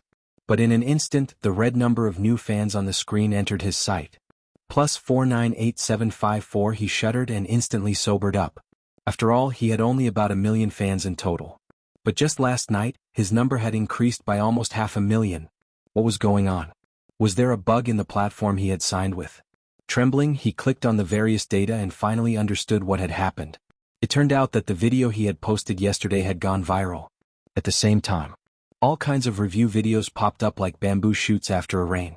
In the age of the internet, there was no shortage of people who wanted to ride on the hype, nor was there a shortage of people who wanted to watch the fun. Let's see how delicious Xianxia's medicinal cuisine is. Shocking. Xianxia's medicinal cuisine recipe is too awesome. Sister Yi's medicinal cuisine is so good, I'll take a sip in a pot. Sister Yi is a fake. All the netizens were confused. Weren't they all scolding Xianxia yesterday? Why did the wind change today? Could it be that they were all paid? The netizens who didn't believe it clicked on a video. TSK, it's just SOSO. It must be an act. Why does it feel a little delicious? *CK. I'm starving. Why is every video here? Is it delicious? Countless netizens really enjoyed it. The public opinion changed from Xianxia is slandering Chinese medicine and selling medicine for money to who cares if it's effective or not, it's fine as long as it's delicious. Moreover, because the ingredients and herbs were cheap and the recipe was extremely detailed, many people followed the trend. There were more and more bootlicking comments on the internet. She cooked an entire pot, but I haven't tasted it yet. Everyone at home has already shared it. It's really delicious. I have mild anorexia, but Xianxia's medicinal cuisine is amazing. Not only does it whet my appetite, but it's also delicious. I feel like my anorexia has been cured without treatment. I don't know if it's because of psychological reasons, but after Grandma stewed a pot of it last night, she said she felt much better after drinking it this morning. She was coughing a little at first, but it's completely stopped now. The manner. Jianghu scrolled through Weibo in a daze. There was a flood of good reviews. Those who praised Sister E simply couldn't wait to praise her and her medicinal cuisine. Sister E can't really have some kind of miraculous magic, can she? He muttered to himself in a daze. Ruanqing held a cup of coffee and smiled like a flower. Some people's light can't be blocked. Because Sister E was destined to shine brightly, destined to shine brightly. No matter how many people with ulterior motives wanted to drag her into the endless abyss, it would be meaningless. But that medicinal cuisine seems to be really useful. Last night, Sister E fell asleep and Dad sure gave me a bowl. My waist doesn't ache anymore, my legs don't hurt anymore, and my breathing is especially smooth. Jianghu teased. Seems like this medicine is quite effective as a placebo. Medically speaking, placebos had no therapeutic effect. Chapter 670. It was just a form of comfort and could be called a fake medicine. Jianghu naturally believed in Xianxia's medical skills. The fact that a pot of medicinal cuisine could prevent the virus was beyond his knowledge since he was a child. In his opinion, one had to take medicine, get injections, or be put on an intravenous drip. Ruanqing took a sip of coffee and said leisurely, I think this medicinal cuisine is indeed effective. No way, honey, this doesn't make sense at all. Who are you calling your wife? Ruanqing raised her eyebrows. Jianghu immediately chickened out. I was wrong, I'm guilty, I'll kneel down. Ruanqing smiled and said, wait a minute, the durian I bought online will be here soon. Jianghu was speechless. Jokes aside, Ruanqing analyzed seriously. What do you think of Sister Yi's art? Of course it's good. Otherwise, she wouldn't have joined the team of experts. Actually, I don't have a clear understanding of her medical skills. However, I don't believe in her medical skills, but in her as a person. Let me ask you, when has she ever disappointed anyone? Jianghu was stunned. In retrospect, be it her culinary skills, sanxian, traditional Chinese medicine, or martial arts, Xianxia had always surprised others. A bold idea suddenly surfaced in his mind, and he felt as if his blood was rushing to his head. Can this medicinal cuisine really prevent the virus? Wouldn't that be at least 1 or 2 years ahead of vaccines? If that's true, Jianghu didn't dare to think further. Xianxia had a long sleep. She didn't even go for her morning exercise. She only woke up when it was almost noon. As soon as she went out, she saw Shi Sui playing with Xiao Naofu and little Shiji in the courtyard. The game was very simple. Shi Sui raised his hand and threw a tennis ball, while little Shiji bounced around to pick it up. The variable was Xiao Naofu. The kitten's legs were short and fat. It wanted to play the game, but its stamina couldn't keep up. It rode on little Shiji. In the livestream, the netizens were watching with great interest. Xiao Naofu on top and little Shiji on the bottom. Dog. The fur on Xiao Naofu's head is all messed up. I can rub 10 of such kittens in a day. Shirengdi looks so handsome even when he's throwing a ball.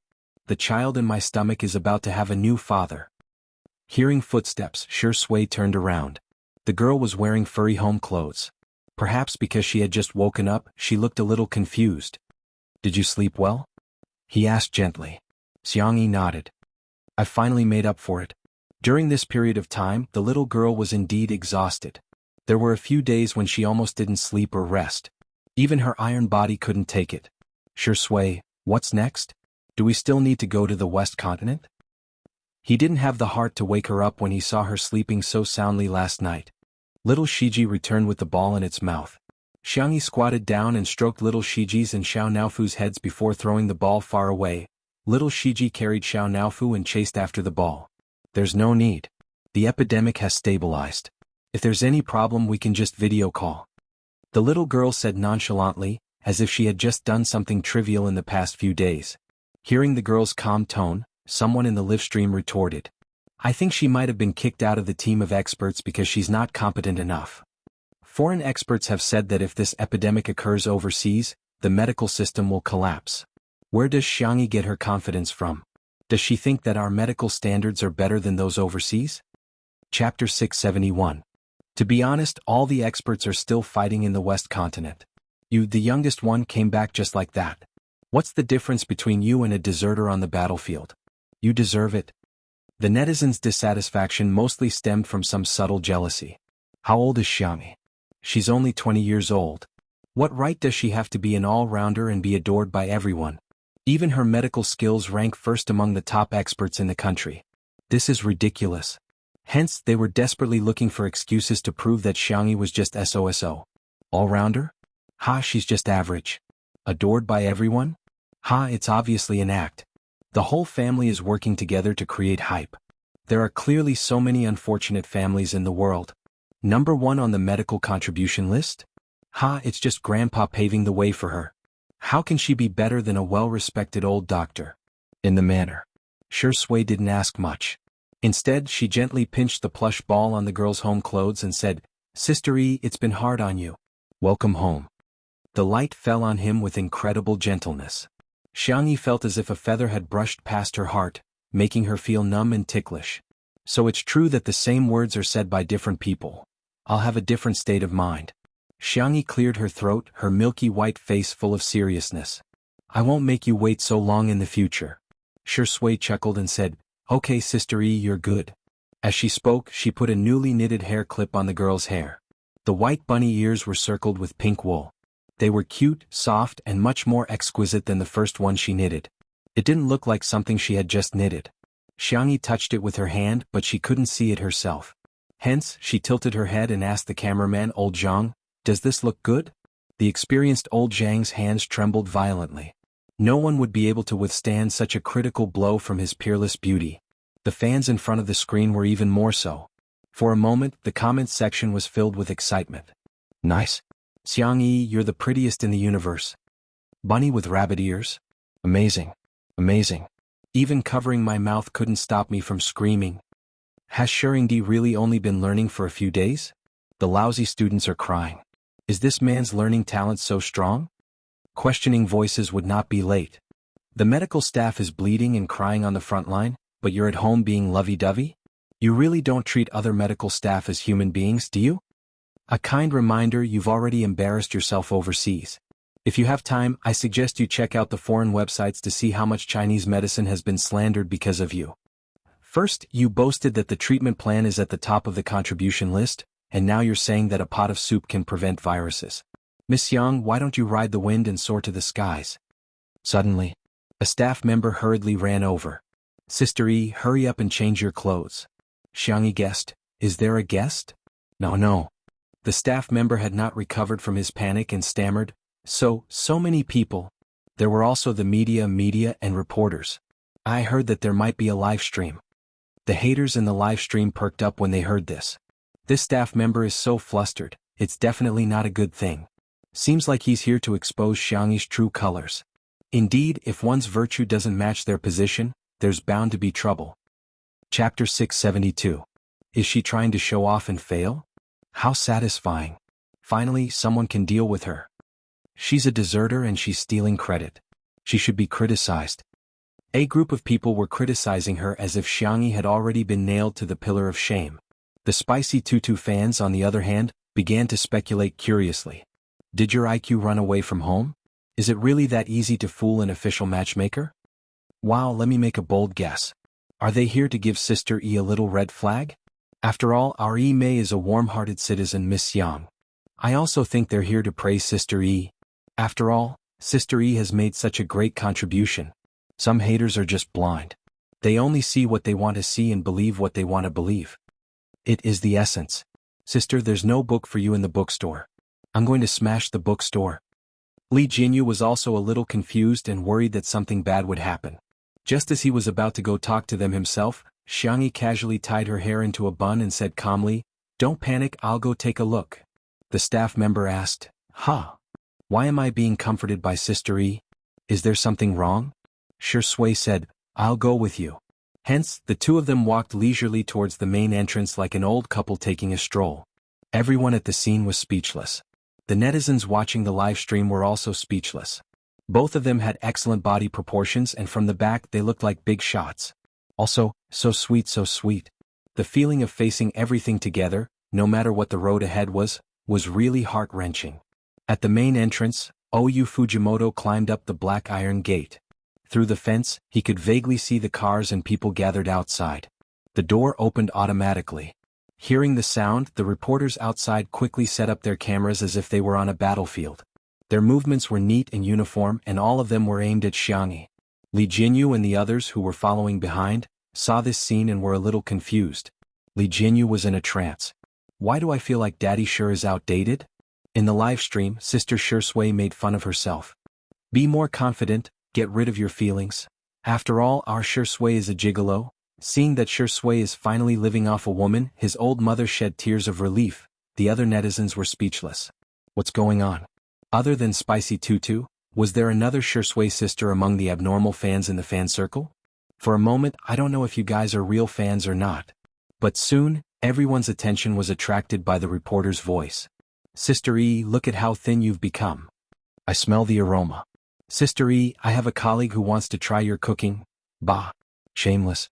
The colleague you're talking about is yourself. Sister E, don't listen to him. I'm fine with the leftovers.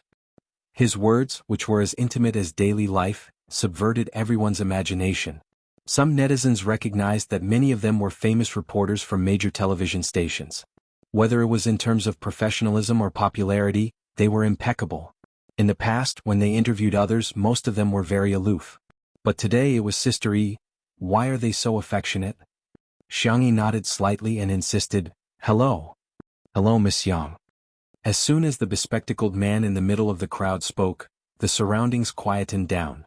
Sorry to disturb you, we're the reporters who previously agreed to do a joint interview with you. We received the news a few minutes ago. May I ask, how do you feel about being selected as the National Hero of the Year? Chapter 673. Be it the live audience or the netizens in front of the screen, they were all stunned. What did I just hear? National Meritorious Minister of the Year? Although they didn't know what this award was with the word national in front of it, it sounded very impressive. In the live stream, what the F***CK? What's going on? Huh? These people aren't here to criticize Sister E but to praise Sister E? I went to search. This award is so F***king impressive. Simply put, the winners are all people who have made great contributions to the country. I'll give you two simple examples. One of the winners last time was a Nobel Prize laureate, while the other achieved a global breakthrough in the field of materials. The live stream was in an uproar. What was the most ruthless slap to the face? It wasn't a slap but a casual slap. From beginning to end, the other party didn't take them seriously, but they wished they could slap themselves a few times. The netizens who had been arguing non-stop were all dumbfounded at this moment. At the venue, Xianxia was slightly stunned and said humbly, "It's an honor, but I don't deserve it." The refined reporter pushed his glasses up his nose bridge and said with a smile, "No, I think you deserve it."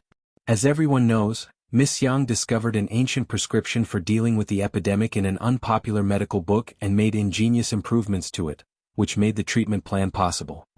The netizens were speechless. Previously, the morning news report was not detailed enough. In fact, the TV station wanted to do an exclusive interview, but they didn't expect that due to some people's biased understanding, it would lead to a misunderstanding. Now the reporter's words had undoubtedly clarified for Xianxia. Furthermore, he had clearly stated her contributions. She was the one who discovered the ancient prescription and improved it. If she wasn't first on the list of contributions to the treatment plan, who else could be first? That wasn't the end of it. The other reporters asked one after another. Sister E, what do you think of the role of Chinese medicine and Western medicine in this epidemic?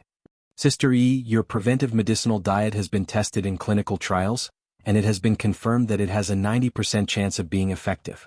How did you come up with this idea? Sister E, the epidemic in the West Continent has subsided in less than half a month. The experts all said that it was all thanks to you that you could come back and rest. Are you still planning to go back? One question after another was like a powerful fist, hitting the bar spirit's face from all angles. Countless people in front of their screens were speechless. Therefore, the treatment plan was discovered and innovated by Xianxia, and it was ranked first on the contribution list. The preventive diet was invented and promoted by Xianxia, and it was really effective. Saying that he was a deserter was even more groundless. He didn't want to return. It was the experts who begged Xianxia to come back and rest. The girl, who was dressed in home clothes and looked like a little sister next door, answered the question calmly. There are boundaries in science, but there are no boundaries in medicine. Chinese medicine is good at grasping the whole, and Western medicine is good at precise treatment. If we can combine them, I think we can save more people's health. Medicinal diets have a long history in our country.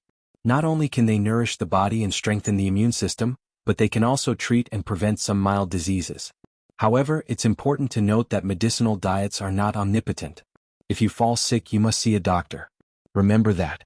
As for the West Continent, of course I'll go there. The girl's eyes curved. When everything is settled, I want to try all the delicacies in the West Continent. Chapter 674. Xiangxi's answer was gentle, neither servile nor overbearing. She quickly won the favor of the viewers in the live stream. What kind of treasure is this girl?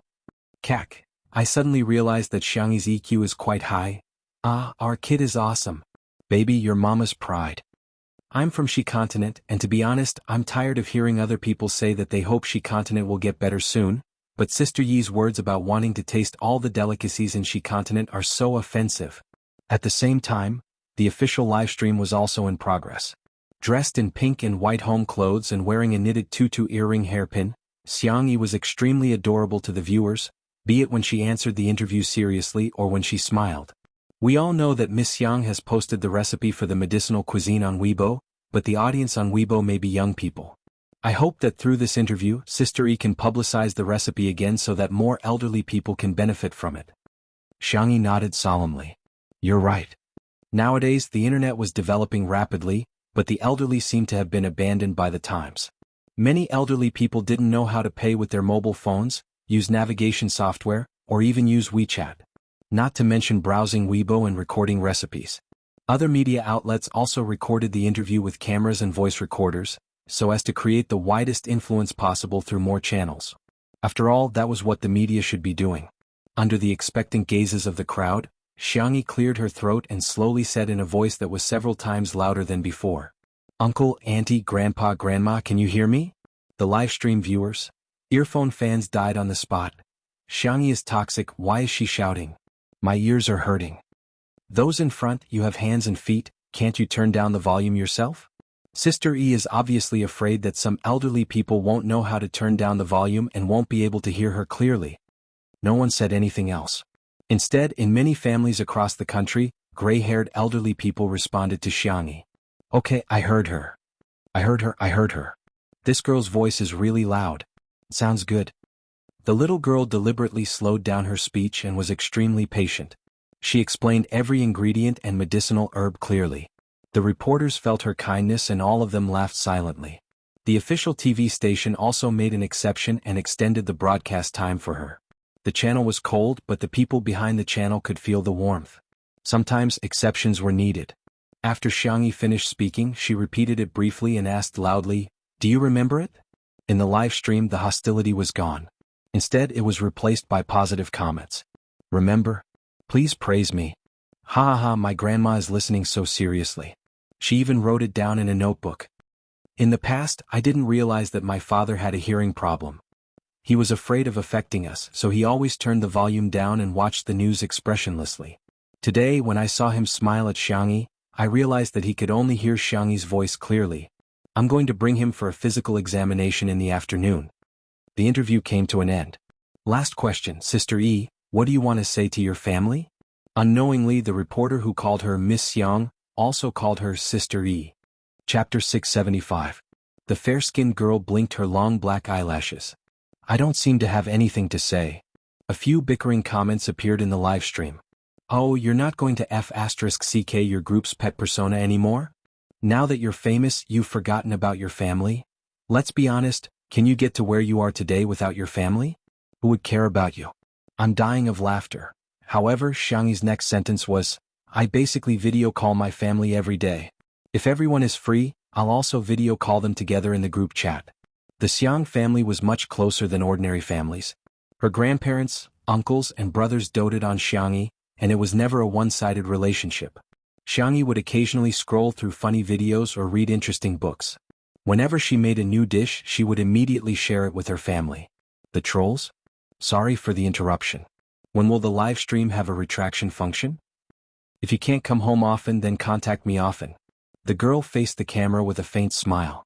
A hint of a smile flashed across the refined reporter's eyes behind his glasses. He suddenly understood the reason why those experts doted on her. Which elder wouldn't love a gentle and sensible girl like her? Then that's it for the interview. He was about to end the process when the girl suddenly said, but I have something to say to him. The girl held Shui's hand, and under the latter's slightly surprised gaze, she said shyly but firmly, I've always missed you. The man's eyes were deep and dark in an instant. Subconsciously, he grabbed the girl's slender wrist. His big hand held her small hand, their fingers intertwined. Ahem, that's it. Xianxi looked at the camera. This isn't off topic because he's also my family. Bang, bang, bang. Shui felt as if someone had set off a large fireworks display in his heart, causing his emotions to surge and explode in an overwhelming manner.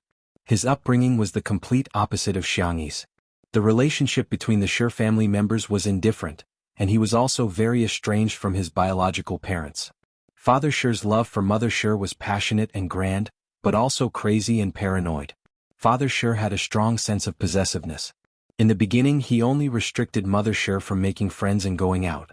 Later on, because of some mental illness, he directly restricted Mother Shui from going out. This was what civilization said. From a legal point of view, it was a violation of personal freedom. The differences between the parents were getting bigger and bigger. Every day the house was filled with the sounds of quarreling, crying, and things being smashed. At that time, Shui's biggest wish was to have no family. But now, the gentle and soft girl was blushing from her ears to her neck.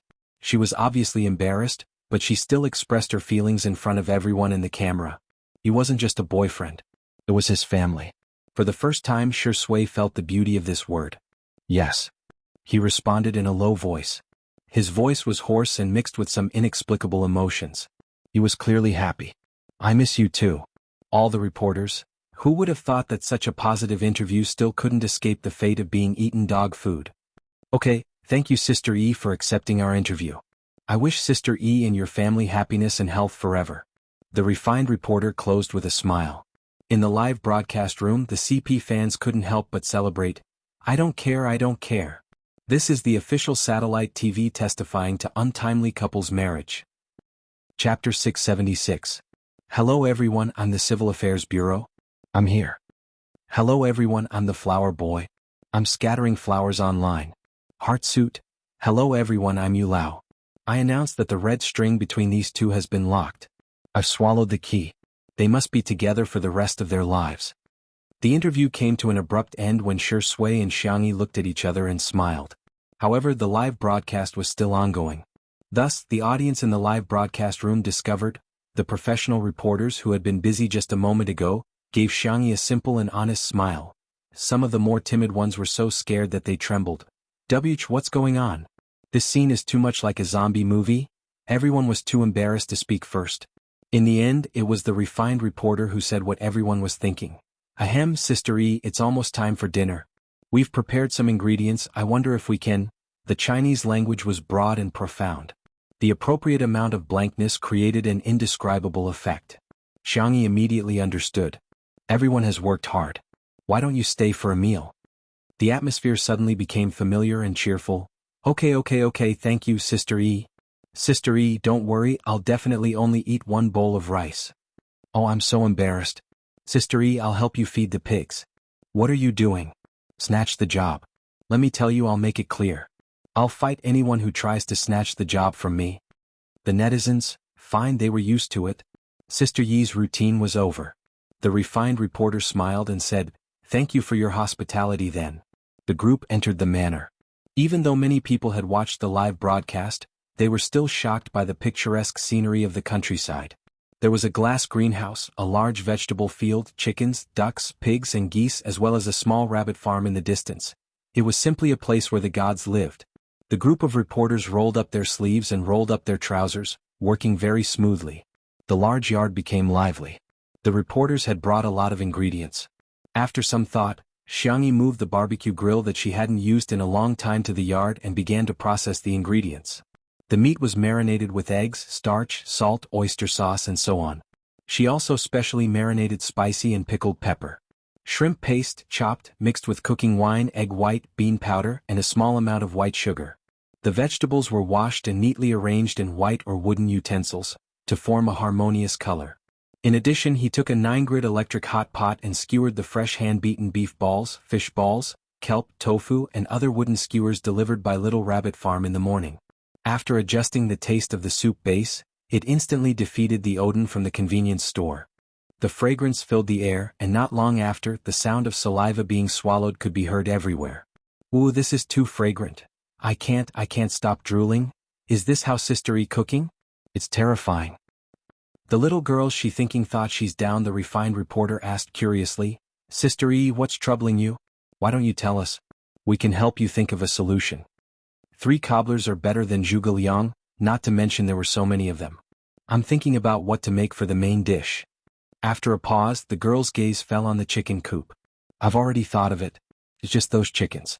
I think they have low blood sugar." The refined reporter? Xianxia said sadly, "Looks like I'll have to add more sugar when I fry them." The refined reporter? Chapter 677. The audience's reaction was exactly the same as that of the refined reporters. "Little kid, are you as confused as I am? Chicken, oh. Are you listening? B. Adding sugar while frying is okay. Sister E, are you trying to make me laugh to death so you can inherit my summer homework?" The bullet screen was filled with heartache for the chicken. Xianxia caught the chicken at lightning speed. The scene of killing the chicken was too gory, so the cameraman didn't film it. By the time the shot was taken again, the chickens were already in a row and lying cleanly on the chopping board. The situation immediately changed. "Chicken bro, have a safe journey, candle. A family should be neat and tidy. Dog head, so cruel. Sister E, can you send me a copy when you're done? I'm different. Sister E, tell me where your house is. I can send myself over for a meal." In the kitchen. Xianxia was going to make rock and roll fried chicken today. This dish is very simple to cook. Everyone can try it. Xianxia heated up the oil in the pot while interacting with the audience. After the oil was heated, she first added ginger slices and stir-fried them until they were fragrant. Then she added the peppercorns to make the sauce smell. Finally, she added the small pieces of chicken. The soul of the rock and roll fried chicken, sweet sauce, was naturally indispensable. The girl's movements were neat, and her slender body had great explosive power. From time to time she would toss the ladle. The audience cheered, I can do it. After stir-frying the chicken until the water evaporated, she added bone broth to the pot, brought it to a boil and simmered it over low heat. Finally she added green pepper, small pepper, onion and rock sugar to add a rich spiciness and freshness. After stir-frying it evenly, it was ready to serve. In the yard, the reporters had already eaten barbecue and odin. Xianxia's special sauce was unanimously praised. This chili powder is amazing. It's worthy of being a super chili cultivated by a scientific research institute. Sister E actually knows how to make sauce? God, is there anything she can't do? The odin is 10,000 times better than the ones I buy at the convenience store. The meatballs are so fresh. Sure enough, the most high-end ingredients only require the simplest cooking techniques. Everyone couldn't stop praising her. They couldn't wait to write an 800-word press release to prove how delicious Xianxia's condiments and meatballs were. Until a strong fragrance drifted along with the wind to the tip of everyone's nose. The actions of the group of people were like copy and paste, and they all turned to the source of the fragrance. He saw Xianxia walking out of the kitchen with a big basin. Someone in the live stream commented, "She's a guest, isn't it a little inappropriate to put her in a basin? You should at least put it on a plate." This comment was quickly rebutted. Watch if you want, get lost if you don't. Do you know why Xiaoming's grandmother can live to the age of 80? Because his grandmother never meddles in other people's business. It must have been hard for you to grow up to this age. It's a miracle that you haven't been beaten to death after so long. This wave of attacks from the foodie fans instantly shut down the haters. Most of the time, foodie fans were very passive, but there was one exception. It was mealtime. Arguing at such a time was even more infuriating than throwing away their milk tea or throwing away their fried chicken. At this time, the young girl's clear and sweet voice, like the sound of nature, clearly passed into everyone's ears. The rock and roll fried chicken is here, in an instant. Countless people in front of the screen, like swordsmen drawing their swords, solemnly, they pulled out their chopsticks. Chapter 678. The camera zoomed in on the steaming hot rock fried chicken in the pot. The chicken was tender and fragrant. The broth was thick and the fried chicken was bright red, matching the color of the onions and green peppers. A thin layer of white sesame seeds was sprinkled on top. Just one look was enough to whet one's appetite. There was nothing fancy about it. There were only 3 words to describe it: fragrant, hungry, gluttonous. Gulp. In front of the screen, many people had already begun to swallow their saliva. The reporters in the courtyard weren't any better as their eyes were glued to the dish. The main dishes are rice and stewed noodles, Xianxia added. The stewed noodles can be eaten like the big plate chicken and mixed with the broth at the end. Recalling the way to eat the big plate chicken, everyone felt that the deliciousness of this rock fried chicken had risen to another level. The refined reporter had the most experience. He said, "Everyone, let's dig in." The group of reporters, like hungry wolves, picked up their chopsticks and picked up the chicken pieces. The most important feeling when the chicken was in the mouth was its tenderness. The faint fragrance of the sauce wrapped around the chicken. It was slightly sweet in the mouth, but the aftertaste was rich with layers of salty and spicy. The broth had completely soaked into the meat, and with one bite, it felt like the juices were about to burst. Paired with the steamed rice, it was no exaggeration to say that half a bowl of rice would be no problem with a mouthful of fried chicken. Paired with a glass of cold beer or cola, it was as if the depths of one's soul began to tremble. Strangely, no one at the table spoke. The only thing the audience could hear was the sound of food being chewed. F***ck. This damn stereo sound. I'm having a great time eating instant noodles in front of the screen. Today's fried chicken is so delicious. Director Lee, come out for a chat. Last time you said you wanted to update the equipment, it was all for the sake of filming food, right? Where's your original intention? Are you here to film a variety show or a mukbang broadcast? Xianxia knew that Sui's taste was relatively light, so she specially made a light meal for him. The two of them sat at the side and ate the vegetables, enjoying the feeling of peace and quiet. Do you want some soup? Xianxia asked. I also made seaweed and egg soup, it's in the kitchen. Before Sui could say anything, someone immediately said, I'll get it. How can I let Sister E work for me? The man happily scooped the soup, but Sui's phone suddenly vibrated. He glanced at the caller ID and raised his eyebrows slightly before answering the call. After a few words, the call ended. He looked at Xianxia and said helplessly, My little nephew has no one to take care of him these 2 days. His parents want to send him over to stay temporarily. Xianxia had an impression of her little nephew. She had met him during Xiang Yin's 60th birthday banquet. He was a decent and adorable little boy. The little girl had always liked the cubs of all kinds of creatures. Her eyes curved into crescents. Okay, what does he like to eat? I'll make them for him. Sui felt slightly unhappy, but she didn't show it. She said calmly, he's not picky about food. He can eat anything.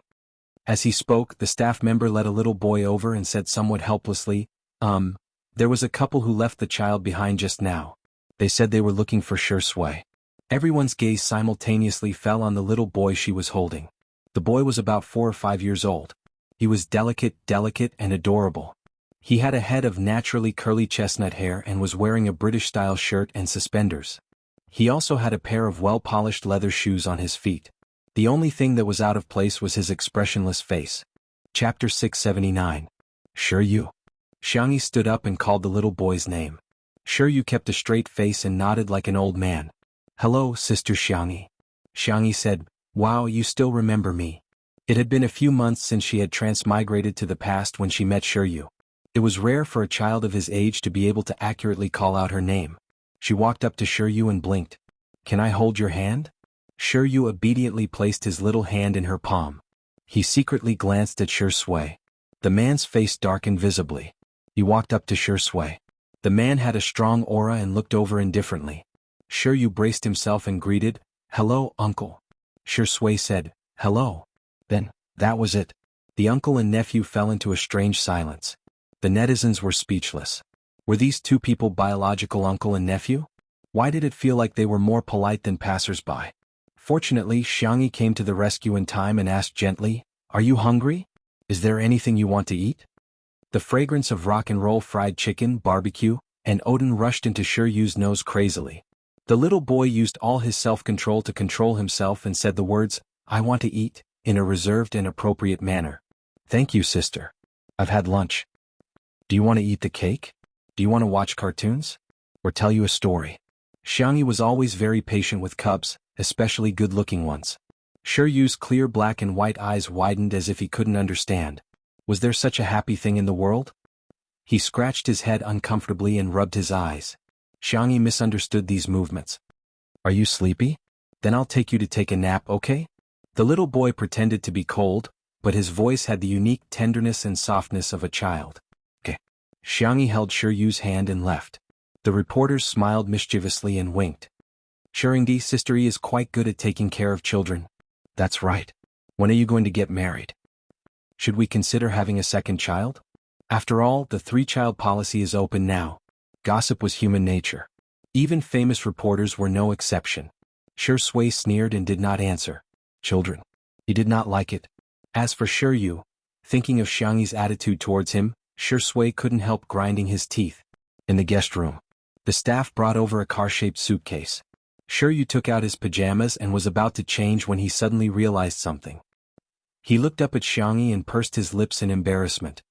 "Sister, I want to change my clothes." I'm sorry, I'll leave now." Shiryu was silent for a few seconds before he carefully made a request that he would never dare to make at home. "Sis, can you tell me a bedtime story?" Xianxia was stunned for a moment before she nodded. "Okay, then you can change first. I'll go to the bathroom." Shiryu's eyes sparkled as if they were filled with stars, but he pretended not to care. "Yes, okay." He vaguely looked like Shui. Xianxia went into the bathroom and called the system in her mind. "Help me search for a few fairy tales." Xianxia ordered the system without any burden. "By the way, why have you been so quiet recently?" The system was silent for more than 10 seconds. It was so angry that it almost vomited blood. "That's because you blocked me." Chapter 680. Xianxi's expression didn't change. "Oh, so that's how it is. System? I'm going to die from anger, I'm really going to die from anger." Although it had a high level of authority as a system, it still had to follow the most basic rules of logic. For example, if the host requested to be blocked or muted, then unless it was a special situation or the host actively called out to it, it could only be infuriated. After being speechless for a while, it said in an aggrieved tone, 10 fairy tales from different planes have been downloaded for you. Loading. Loading complete. Xianxia was no stranger to receiving information. Soon, 10 fairy tales appeared in her mind out of thin air. She had to admit that the system was quite reliable. The fairy tales it found were more suitable for children, and there were no dark plots like eating children or turning into zombies. Thank you, thank you." Hearing the girl's gentle and polite voice, the little system couldn't help but roll around in the data stream. It had served many hosts before, but they were all especially Ling Yi, who would lie to it. In any case, compared to them, Xianxia was like the clouds in the sky and the mud on the ground. The new host is so good. She even knows how to say thank you. The little system was delighted when it heard the girl say the cruelest words in the most gentle tone. Continue blocking mode, thank you. System, was this what the internet in this plane meant by happy only lasts 3 seconds? What? Was it not professional enough? Was it not good enough? It was clearly many times better than that idiot Xiao Naofu. Could it be, it was not as cute as Xiao Naofu? No. The frequency of the data stream fluctuated violently, and it took a long time for it to calm down. After testing the system, Xianxia had a rough idea of what was going on. What she knew was that the so-called missions issued by the system didn't force her to complete them, and it even took the initiative to go easy on her. Xiao Naofu used to be so close to her, but if she couldn't complete the mission, it would punish her due to the restrictions of the rules. However, after the punishment, Xiao Naofu would cry especially miserably. In addition, the system's tolerance towards her was definitely abnormal. It was as if it wasn't in a hurry for Xianxia to complete the mission in this world. Shiryu's appearance interrupted Xianxi's thoughts. Elder sister. The little boy's voice was clear, and the outline of his round black eyes was soft. However, the corners of his eyes were curved upwards. It could be seen that he was somewhat similar to Shui. When he grew up, he would probably also have affectionate peach blossom eyes. He changed into his blue and white checkered pajamas. Xianxia felt that the cotton material looked familiar. You want to lie in bed and listen? Or do you want to sit there and listen and sleep when you're tired? Xianxia pointed in the direction of the French window. This guest room was facing a good direction. At this time the sun was shining brightly. The pea-green curtains were pulled open, leaving a layer of lilac lace curtains, sprinkling light into the room. When the wind blew, the light seemed to jump. There was a row of tatami mats on the floor as well as a soft couch and several pillows. Xianxia clenched his little fists and resisted the temptation. He said seriously, "Sister, I'll just lie on the bed and listen." "But," Xianxia smiled, "I want to listen to a story by the window." Xianxia's eyes were obviously filled with joy, but he thought that he restrained it well. "All right then, not making things difficult for a virtuous girl is the basic etiquette of a gentleman," he said with his baby fat face. Chapter 681. Xianxia saw through the little boy's thoughts, but she did not expose him. She pulled Xianxia to sit down. Xianxia felt the softness of the sofa, and shock flashed through his young and round eyes. It turned out that there was such a comfortable thing in this world. He thought that this was enough happiness, but he did not expect that in the next second, Xianxia would hand him a furry blanket and a rabbit doll. "Here for you." Under the sunlight, the exquisite girl was so white that it seemed to glow. Her skin was fair and clear. "Then I'll start talking." Xianxia nodded stiffly and subconsciously hugged the little rabbit in his arms tightly. Soft. It seemed that everything in Sister Xianxia's house was soft.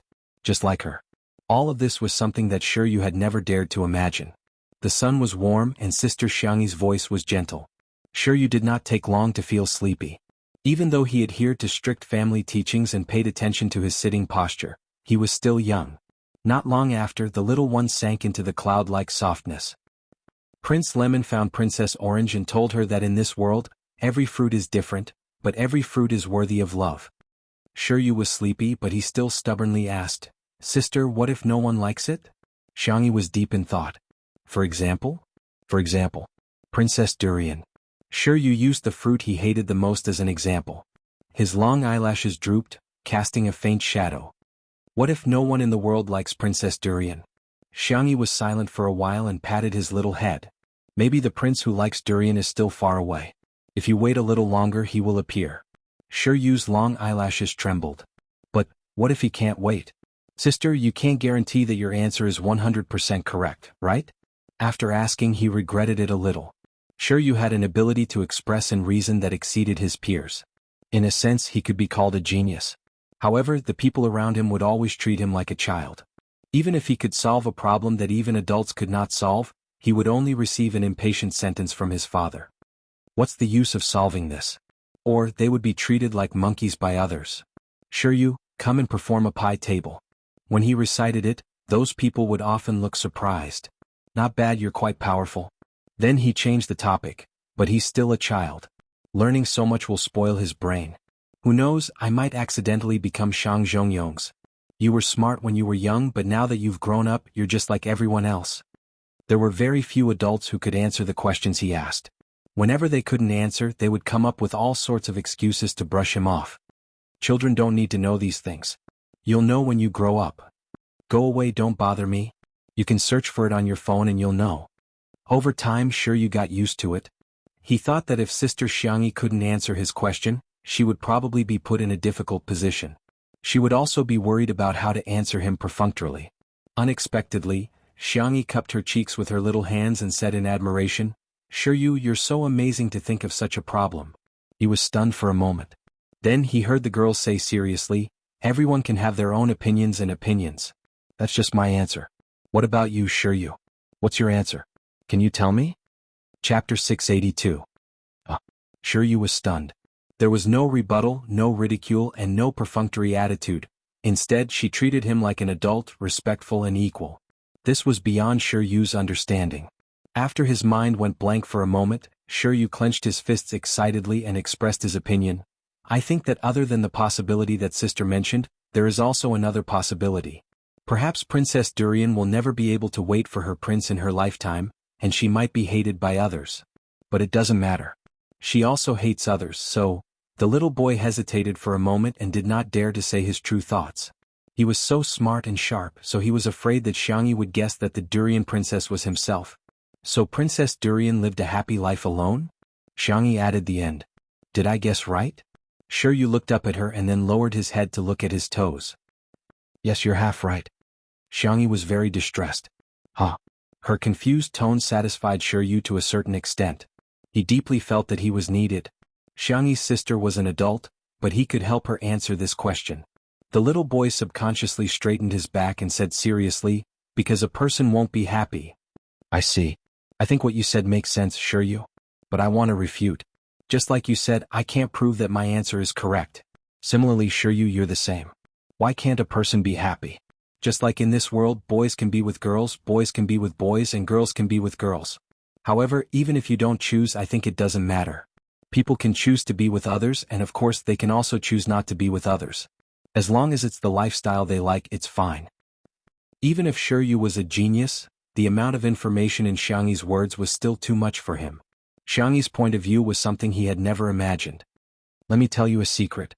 Sister likes her family very much, her grandparents, her uncles, her brothers, and her boyfriend. But occasionally she would want to be alone. I like to cook. I'm happy to cook for my family, but I'm also happy to cook for myself. It doesn't matter if Princess Durian can't wait for the prince. She can still be a happy the little princess. Shiryu's dark eyes slowly brightened. Outside the door, Shui came over with desserts and warm milk. The live stream was still going on, but it could not be filmed in the guest room. Someone commented, "Looks like Shirindi is cold on the outside but warm on the inside." Although he's not affectionate with his little nephew, his body is very honest. Soon a large number of comments appeared on the screen. "Young man, you're too naive. I bet all of Wei Long's dignity that it's all for Sister E. I think Shirindi is jealous, haha." The thought of his girlfriend being in the same room with another male creature, even if it's a child, must make him feel uncomfortable.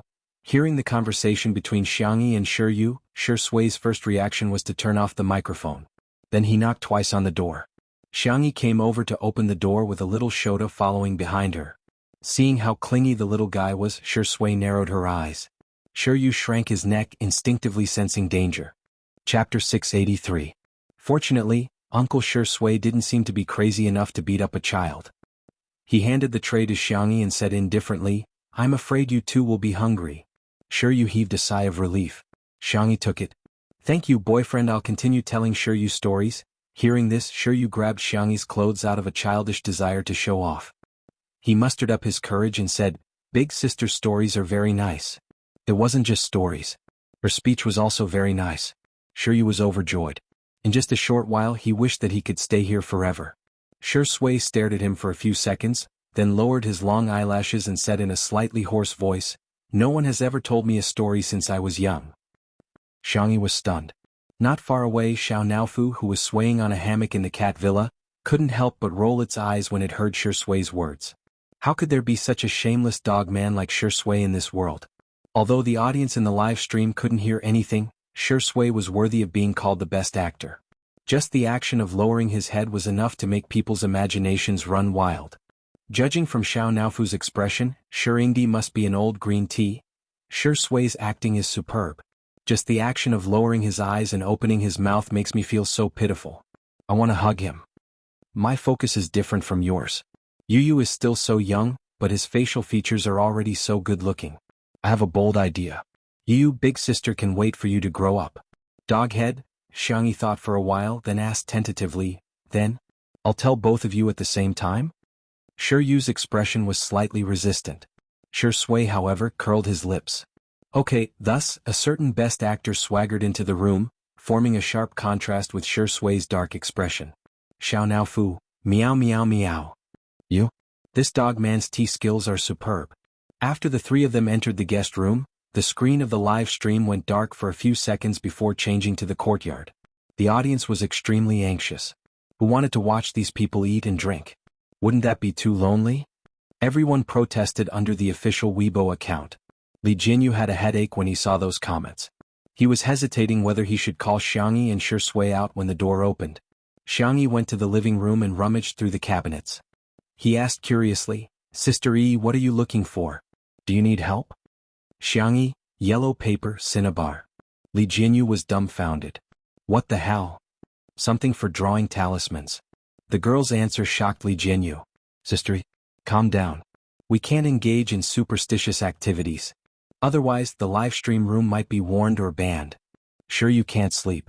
It might be because of psychological reasons. I'll draw a talisman to coax him. Xianxia looked calm. We have to believe in science. From a medical point of view, this is similar to placebo. Is that so? Li Jianyu was confused, but seeing how calm Xianxia was, he didn't suspect anything. The girl took out her talisman drawing tools and spread the yellow paper on the table.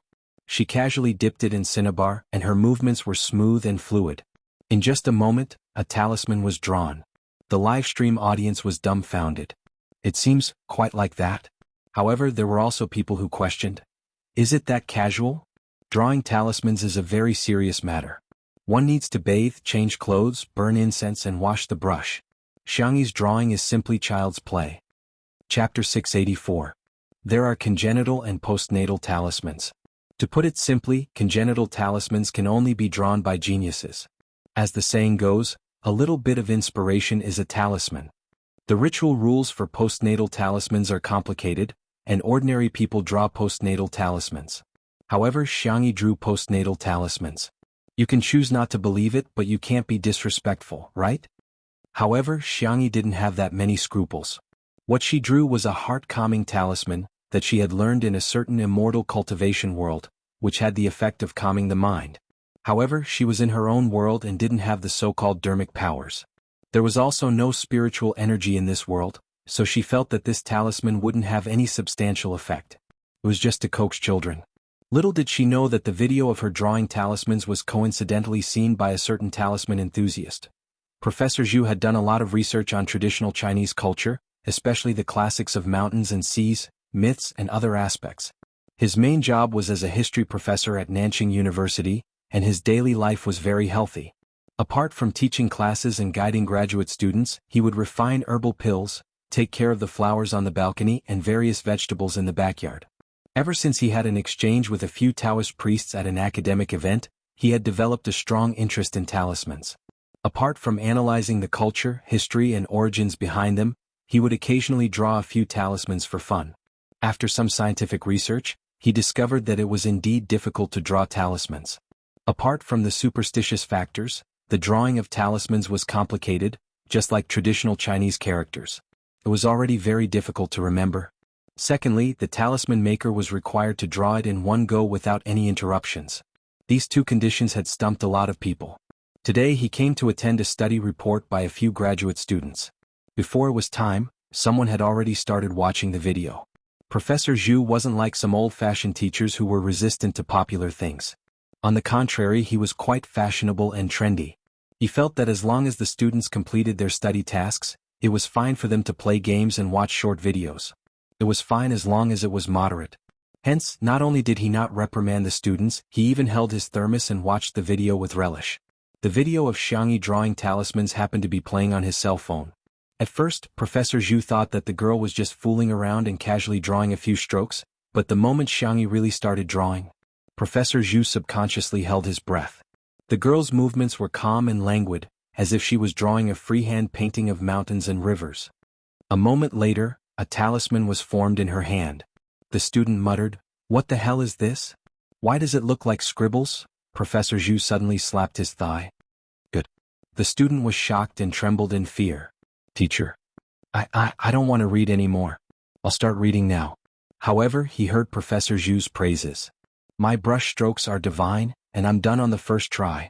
The painting technique is not restricted by form, so outstanding. A little spiritual light is a talisman. The people of the world have wasted ink and vermilion. This young lady is a talisman master." "Student? Where? Teacher, are you also spicy tutu? Why is it that when it comes to bootlicking he's even better than me?" On the other side, at a Taoist temple in South City, a young Taoist also saw the video of Xianxia drawing talismans. He rubbed his eyes and confirmed it again. Then he ran away and shouted, "Master, master! Someone drew the same talisman as martial ancestor. What nonsense are you spouting?" The immortal-like Taoist stroked his beard. When he saw the talisman in the video clearly, his pupils instantly trembled. "It's actually a heart-cleansing talisman?" Chapter 685. What nonsense are you talking about? The sage-like Taoist priest stroked his beard. When he saw the talisman in the video clearly, his pupils instantly trembled. It was actually a mind-cleansing talisman? The mind-cleansing talisman had long been lost, and their Taoist temple was fortunate enough to leave behind a legacy.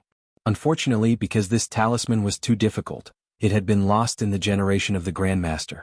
The reason why his little disciple could recognize it was because the Grandmaster had left behind a few talismans when he was alive. Unfortunately, although he had the talisman, the drawing technique had been lost. He had painstakingly studied it for many years, but he had only scratched the surface. How could such a young girl draw such a profound and obscure talisman? Master, why can this sister draw it but you can't? The little Taoist priest shook his head and asked. He saw that this sister's drawing wasn't that difficult. The Taoist priest was speechless. Nonsense. Of course it's because I'm a noob. However, how could he say that in front of his little disciple? He carried his long sword on his back and flicked his horsetail whisk like a master in a Xianxia novel. Disciple, stay in the temple. I'm going to go down the mountain and visit this little friend Xianxia. The little disciple was confused. Master, you're not even familiar with her, and you're already calling her a friend. The little disciple hesitated. Well, Master, hey. Say no more. I've already made up my mind. No matter how you persuade me, I won't change my mind. You want to go with me? That won't do. I don't know when I'll be back. What if you encounter any danger and I can't protect you? The little disciple's mouth twitched. Master, what I want to say is that your sword has been sharpened. It won't pass the high-speed railway security check. In the Manor's guest room. In response to the strong requests of the livestream viewers and Shiryu's approval, Jianghu brought old Zhang into the guest room to film. Shiryu was so sleepy that his head was bobbing up and down, but he was still sitting cross-legged. Shui, who was sitting opposite him, was slowly pouring a cup of hot tea for Xianxia. Seeing Xianxia come in, Shiryu forced himself to stay awake. Because of his sleepiness, the little boy's voice became soft. Sister? Xianxia took out the talisman from behind and said with a smile. Here, this is the lucky spell that Prince Lemon gave to Princess Durian. It has been enchanted by the witch. If you put it under your pillow to sleep, you will sleep soundly. Sure, you already had the concept of Santa Claus is fake, and fairy tales are all lies. He blinked twice. He clearly knew that Xianxia was coaxing him.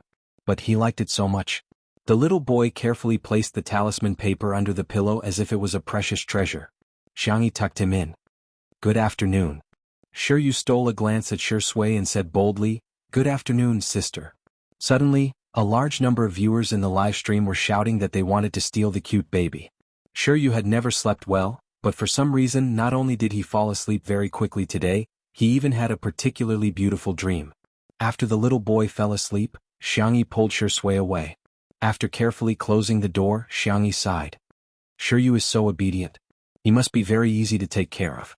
Shui replied with an ambiguous, and casually picked up a lock of Xianxia's hair to play with. Am I not obedient? His deep voice was tinged with a hint of pity. The man's expression was as usual, but his eyes were wet. He was simply weak, helpless and wronged. Xianxia! Exclamation point. Other children have lucky charms. The fresh fragrance of tea filled the living room. Unlike me, I don't have anything. Chapter 686. Hearing this, Xiao Naofu, I'm about to vomit. Jianghu, I can't watch this, I really can't watch this. The netizens watching the live stream. Wow, I'm so impressed. Shirindi, aren't you going to consider starting a tea ceremony class? I'll be the first to sign up. What Longjing before the rain, Maojian before the light, Dongting and Biluakun before the rain. Everything pales in comparison to Shirindi, tasteless and dull. Xianxia panicked and hurriedly comforted him. No, of course our Shui will have it too. Shui whispered in a self-deprecating tone. Sister E, you don't have to say any more, I understand. How can a person like me deserve to have a witch's magic? Who said you don't deserve it? Xianxia grabbed his hand and said righteously, I'll draw it for you right now. Hence, under the gaze of tens of thousands of viewers, the girl drew one talisman after another. The girl didn't seem to be tired at all. She only stopped when she had drawn a thick stack of talismans and stuffed them into Shui's hands. Is this enough? If not, there's more. Shui grabbed her wrist. The girl had a small frame and slender wrist bones, so he gently squeezed her wrist twice. Are these all for me? Xianxia nodded vigorously. If there really is a lucky spell in this world, I want to give all my luck to you. Sui's eyes darkened. How should he describe his feelings at that moment? It was like the moment a cold peach soda was unscrewed on a summer day. All the bubbles surged up in an instant. Just give me a little bit. Sui chuckled softly, the corners of his eyes forming a happy arc. Our sister E should be the lucky one forever. In the live stream, the viewers had already gotten used to the public display of affection. Ah, what kind of love is this? Every single dog is stuffed to death, but no couple is innocent. Today is another day where I'm going to knock myself out and roll around in bed. Professor Zhu invited his friend to help host the report while he himself watched the live stream of Two Under One Roof intently. The student was in a daze.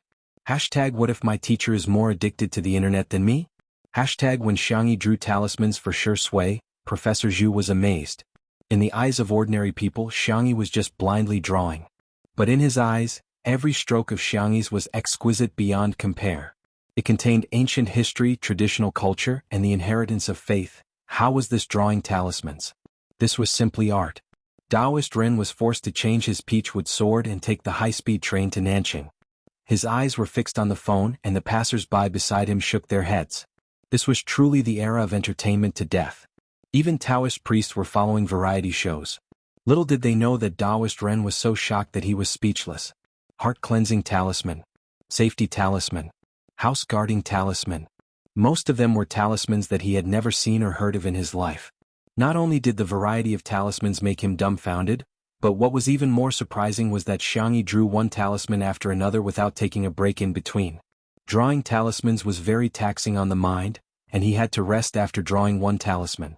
His master could draw up to 3 talismans at most, and it would be difficult for him to continue after that. But this little friend Xianxia, how is this a painting? It was more like a photocopier. Taoist Ren was trembling as he forwarded the video to his peer group. Fellow Taoists, if you don't watch this video, you won't be Chinese. Some people in the group saw this and sneered. What kind of ridiculous rumors did old Ren forward to the group? Chapter 687. It was nothing more than something along the lines of, how did an old woman in her 60s achieve enlightenment? Or, good writing, repost it to your friends to keep your house safe. When they clicked on the video, they saw a fair-skinned and calm girl drawing talismans with a cinnabar brush. It was nothing more than... Wait a minute. It was done in one go. If that was all, it wouldn't be a big deal, but every subsequent one was the same. Moreover, the variety of talismans and their difficulty was beyond the imagination of these Taoist masters.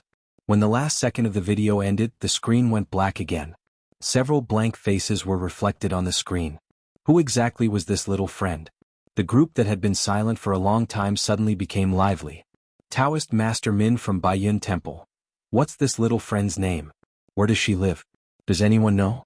Taoist Master Su from Yuchuan Temple. Taoist Master Ren from Qingshui Temple. Long time no see, I miss you. Taoist Master Yu from Yongla Temple.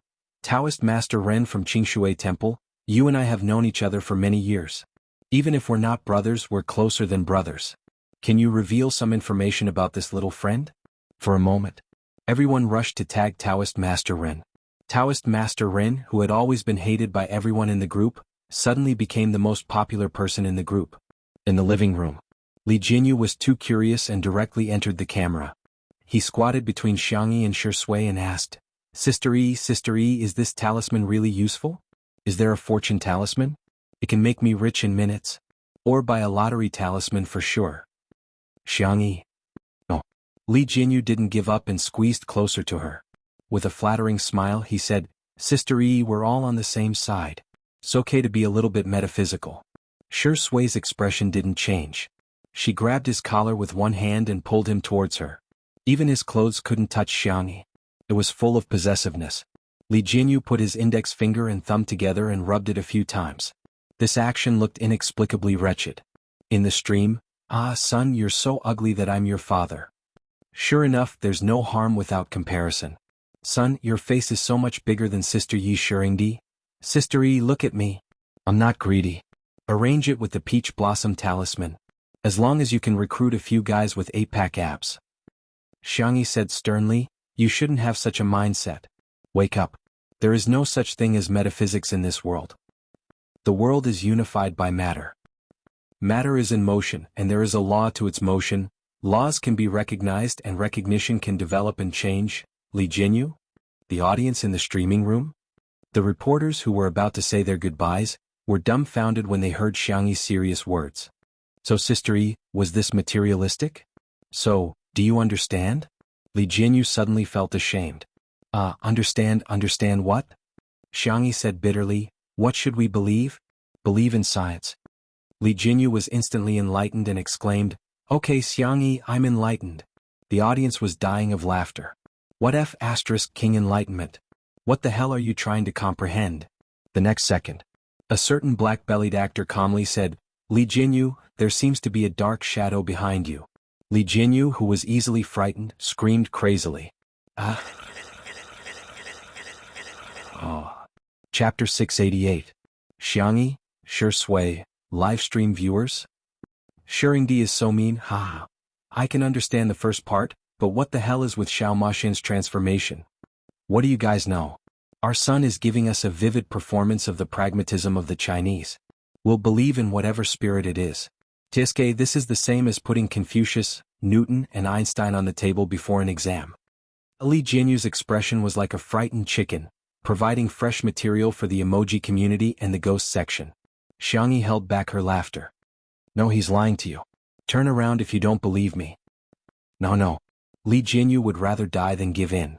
What if I get sent away when I turn around? Just a moment ago he had been afraid that Xianxi would engage in futile activities, but now he was frantically begging Xianxi. Sister Yi, please give me a talisman. Boo-hoo, don't TV dramas show people burn talismans and dissolve the ashes in water? Drinking it can ward off evil spirits, right? Then our live stream will really be gone. Xianxi joked. In order to comfort him, she drew a safety talisman and folded it into a small triangle. Here, put it in your pocket. Li Jianyu thanked her profusely and hurriedly stuffed it into his pocket. The viewers expressed that if it weren't for the live stream, they suspected that he would have stuffed it into his sock. Ahem. A refined reporter stepped forward and said goodbye to Xianxi on behalf of the crowd. Thank you, Sister Yi, for your hospitality. We've already tidied up the yard, so we won't disturb you any further. Wait. Xianxi got up. I've prepared some specialties from Little Rabbit Farm for you guys.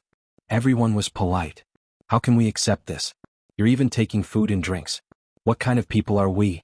Yeah, Sister E, we can buy it from your online store if we want to eat it. Li Jianyu was shocked. Can you guys get it?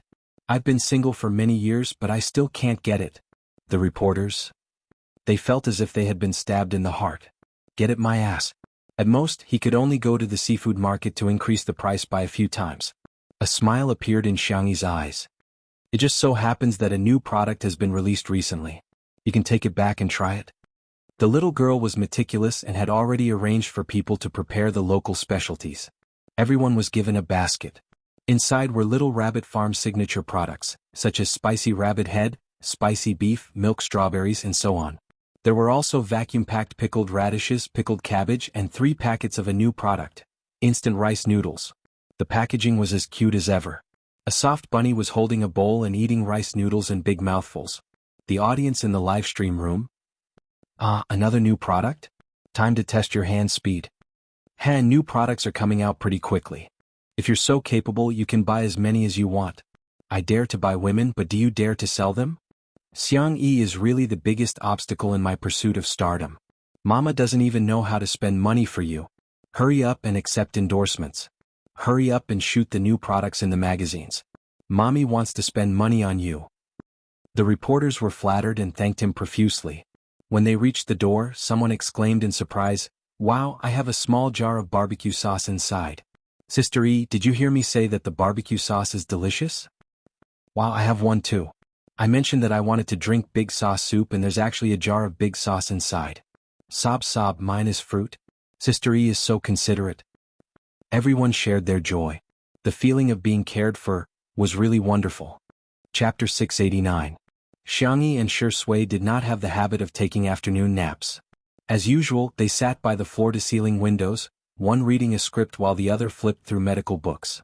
Occasionally they would whisper a few words to each other. Unlike other fast-paced variety shows, Two Under One Roof was a slow and leisurely routine most of the time. However, it was very comfortable. Their lifestyle was also imitated by many people.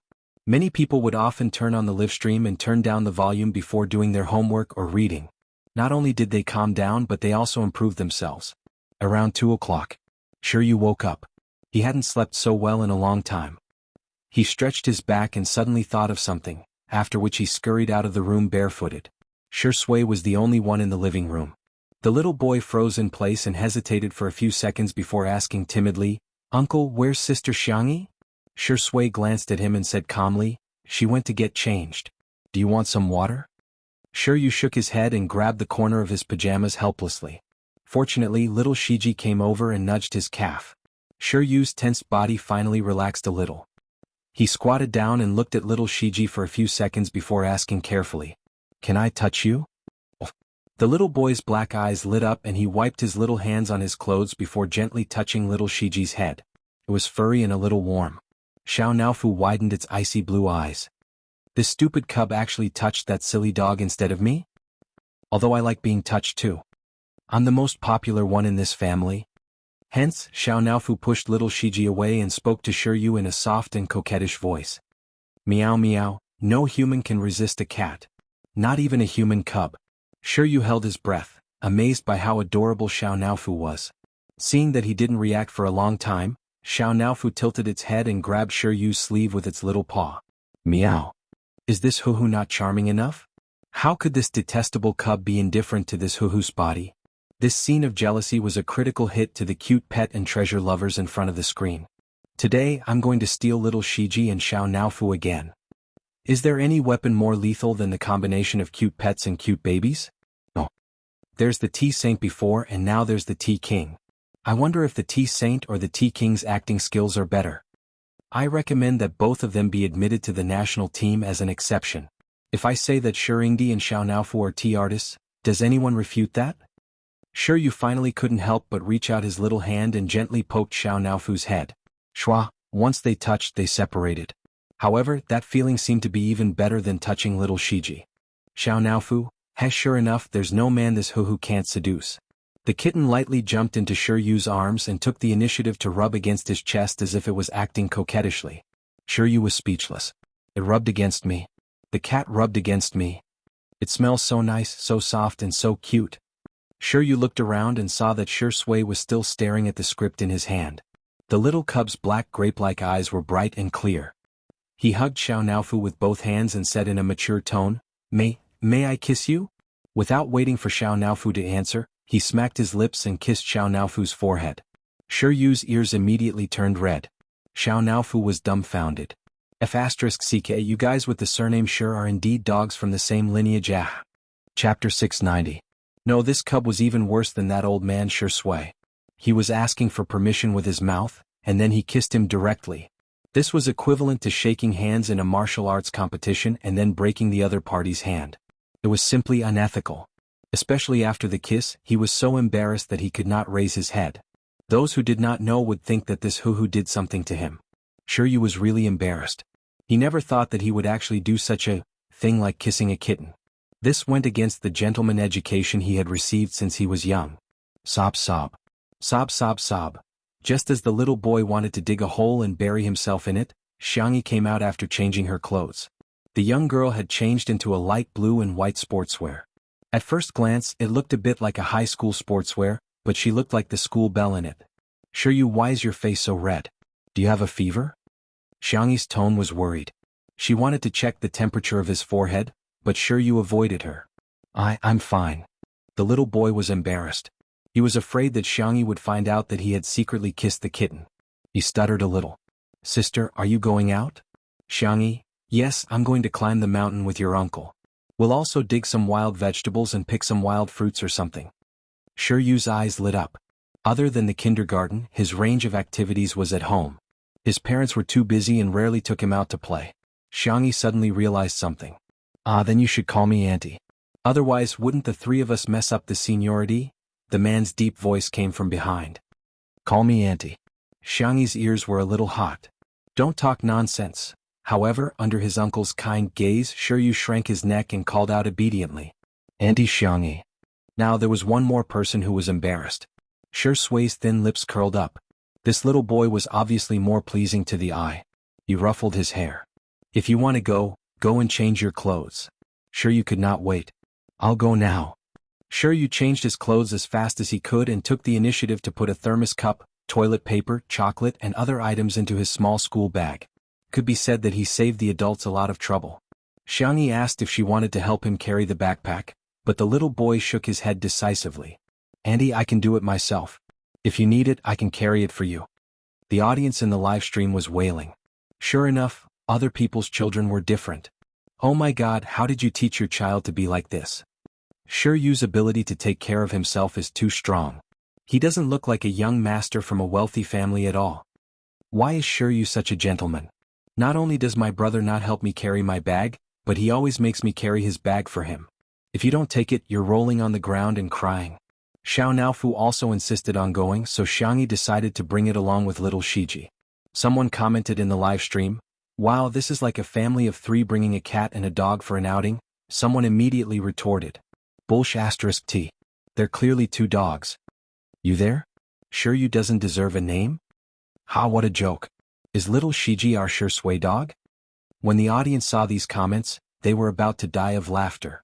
When they clicked on the personal homepages of the accounts that were defaming Shui, the netizens made an even more shocking discovery. Many of these people were actually Shui's sister. A term rose on the hot search list. #fandom's confusing behavior reward hashtag. Chapter 691. The entry originated from a Joker blogger. She summed up the confusing behavior of fans in the entertainment circle in recent days. For example, a certain popular starlet sneaked into her fan group and was kicked out. A certain new rapper and anti-fans had hundreds of posts. The most hilarious ones were the actions of Spicy Tutu and Shui sisters. Raising money for investment? Illegal fundraising? Reporting? Receiving help? Sao Rue, you haven't announced anything yet. So what if you're anti-fans? As fans were even more anti-fans. Among them, Spicy Tutu reported the female Durban and won a little red flower from the internet police. She and Shui sisters claimed that Shui was a gigolo, and some even expressed that they hoped that Xianxia would take care of them too.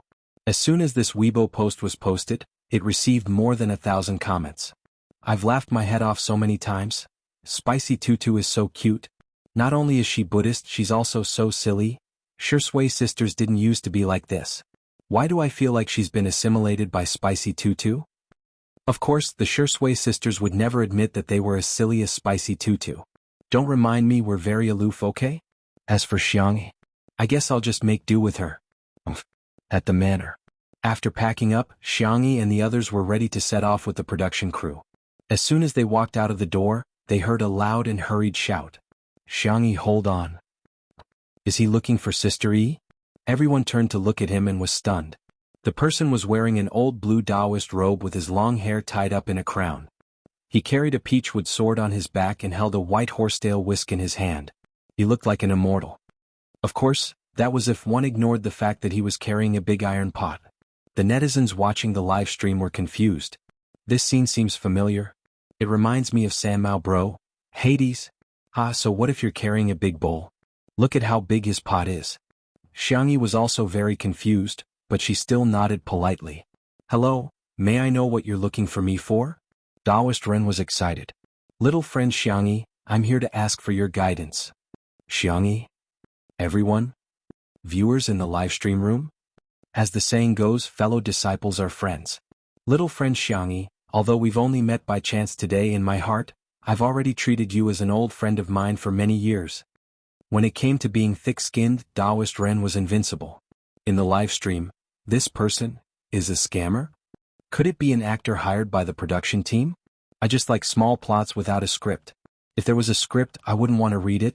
That's right, that's right. Aren't we just watching this for fun? Look at the beauty, look at the food, and look at the beautiful scenery. Li Jinyu, son, don't forget your original intention. In the next second, Taoist Ren cupped his hands towards Xianxia. There's no precedence when it comes to learning. I'm here today for no other reason than to ask little friend Xianxia to give me some pointers on the art of talismans. Everyone? What the hell? Talismans? Was he referring to the messy things that Xianxia had drawn? Xianxia, you're being too serious. How could I give you pointers? I'm just drawing casually. At this moment, a few more cars drove over in the distance. Professor Zhu got out of the car first, then helped an old man with white hair, followed by a few young people who looked like students. Miss Xianxia, Please forgive me for taking the liberty of disturbing you. Professor Zhu suppressed his surging emotions. On behalf of the Nanxing Historical and Cultural Research Institute, we'd like to ask for your guidance. Chapter 692. Professor Zhu, nice to meet you. Li Jianyu stepped forward to receive him. Didn't you say that you would be coming tomorrow? The research institute had indeed contacted the production team, but the appointed time was tomorrow. The production team felt that this was not only a good thing for Xianxia, but also a good way to educate the public about history and culture. Hence they readily agreed. Professor Zhu said in surprise, "Well, I'm the one who can't wait to meet Miss Yang." The gray-haired old professor next to him spoke up. The old man was old and his back was a little hunched, but his eyes were full of wisdom. "Please forgive me if I've disturbed you in any way. Teacher Ji." Although her memory was a little fuzzy, Xianxia still recognized him. "When I was in university, I had the honor of attending one of your lectures. In the live stream, if you don't understand, just ask. Are these two people very powerful?" Of course. History is the ace major of Nanxing University, and Professor Zhu is the ace professor of the history department. The old man next to him is his PhD advisor, Mr. Ji, who is currently a leading figure in the academic world. Everyone was even more surprised after learning the identities of the two. Such a powerful figure. Actually asked for Xianxia's advice? Oh my god. Just how impressive is Sister Yi? Due to the sudden visit of Taoist Ren, Mr. Ji and Professor Zhu, the matter of going up the mountain had to be put on hold for the time being. Everyone returned to the living room where Xianxia personally brewed some tea and sat down obediently on the sofa. Shui sat next to her, and the two of them looked like super straight-A students who were waiting for the teacher to ask them questions. They were calm and composed. Mr. Ji and Professor Zhu were excellent at maintaining their composure. The two of them slowly tasted Xianxia's tea and their eyes lit up. "Good tea." Taoist Ren couldn't help but ask, "Xianxia, where did you learn talismans from?" Xianxia naturally couldn't disclose the fact that she had transmigrated, so she casually said, "I don't have a master, I'm just doing my own research for fun." Taoist Ren didn't continue on this topic, thinking that Xianxia must have had her own opportunities. He immediately praised, "You're really a genius." A genius? Genius? In the cultivation plane, Xianxia had seen too many amazing talisman crafting geniuses. She had always thought that her standard was very average. Now she was embarrassed by the compliments. "You flatter me." No, these are all words from the bottom of my heart. I've studied talismans for several decades and I've only scratched the surface. Little friend Xianxia is so young, but she has such accomplishments. If she was in the ancient times, she would definitely be someone who would establish a sect and become an immortal. The bullet screen was filled with laughter. The Taoist priest is too good with words. It is recommended to publish the book on the spot. There were also people who retorted, "Attain the Tao? Aren't you praising him too much? That's too much of an exaggeration. It's obviously self-directed. No, you can become an immortal just by scribbling a few scribbles? This person must have read too many Xianxia novels." At this moment, Professor Zhu said, "Have you heard of the Wuxia civilization?" Shui said, "Are you referring to the ancient Wuxia kingdom? I don't know much about history and I only know some general knowledge. There are no records of the ancient Wuxia kingdom in history books, but there is currently a school of thought in the academic world that believes that the ancient Wuxia kingdom really existed." That's right. Mr. G's voice was loud like a bell. At the mention of academics, his entire aura seemed to have changed. There is currently a lack of evidence to prove the existence of the ancient Wuxia kingdom, but I think that Miss Yang's talismans can give us a glimpse of the prosperous civilization of that time. Chapter 693. His words caused everyone to fall silent for a few seconds. Even the comments in the live stream began to dwindle, followed by a large row of question marks. What the F***CK? Ah, history buffs are here. Can this really prove the existence of the Wuxia civilization? If that's the case, it'll be a great revolution for history, no, the entire humanities. In the living room, Professor Zhu added, "At present, we generally believe that the most prominent characteristics of the Wuxia civilization are closely related to witchcraft, divination, and sacrifice. According to the records of various eras, talismans as a cultural symbol have also changed over time. All of this is traceable, but this clue is missing the most crucial link. Miss Yang's talismans can help us complete this closed loop." Xianxia was stunned. Something seemed to have flashed through her mind, but it disappeared too quickly and in the blink of an eye, it disappeared without a trace. "Professor Zhu, I'm very honored to be able to contribute a little to your research. What can I do to help? Can you provide us with some talismans? As well as a video of you drawing talismans. Of course, in addition to a certificate of honor, we're willing to provide a certain amount of monetary subsidies. Xianxia said, forget about the subsidies, can you give me a certificate or a little red flower? Ah. Both Professor Zhu and Mr. Ji laughed and looked at Xianxia with more admiration in their eyes. Look what a good child. Not only is she diligent and motivated, but she also values money. Xianxia took out the talisman paper and cinnabar, and tried her best to draw all the types of talismans in her mind. Thus, everyone watched helplessly as the little girl continuously drew over 100 talismans with her own strength without stopping even once. The students brought by Professor Zhu were recording a video at the side. While recording, they were amazed by Xiangyi's memory. The drawing method of each talisman was very complicated, and mistakes could be made with the slightest carelessness. However, Xiangyi did it smoothly from beginning to end without making a single mistake. That was enough to show how powerful her memory was.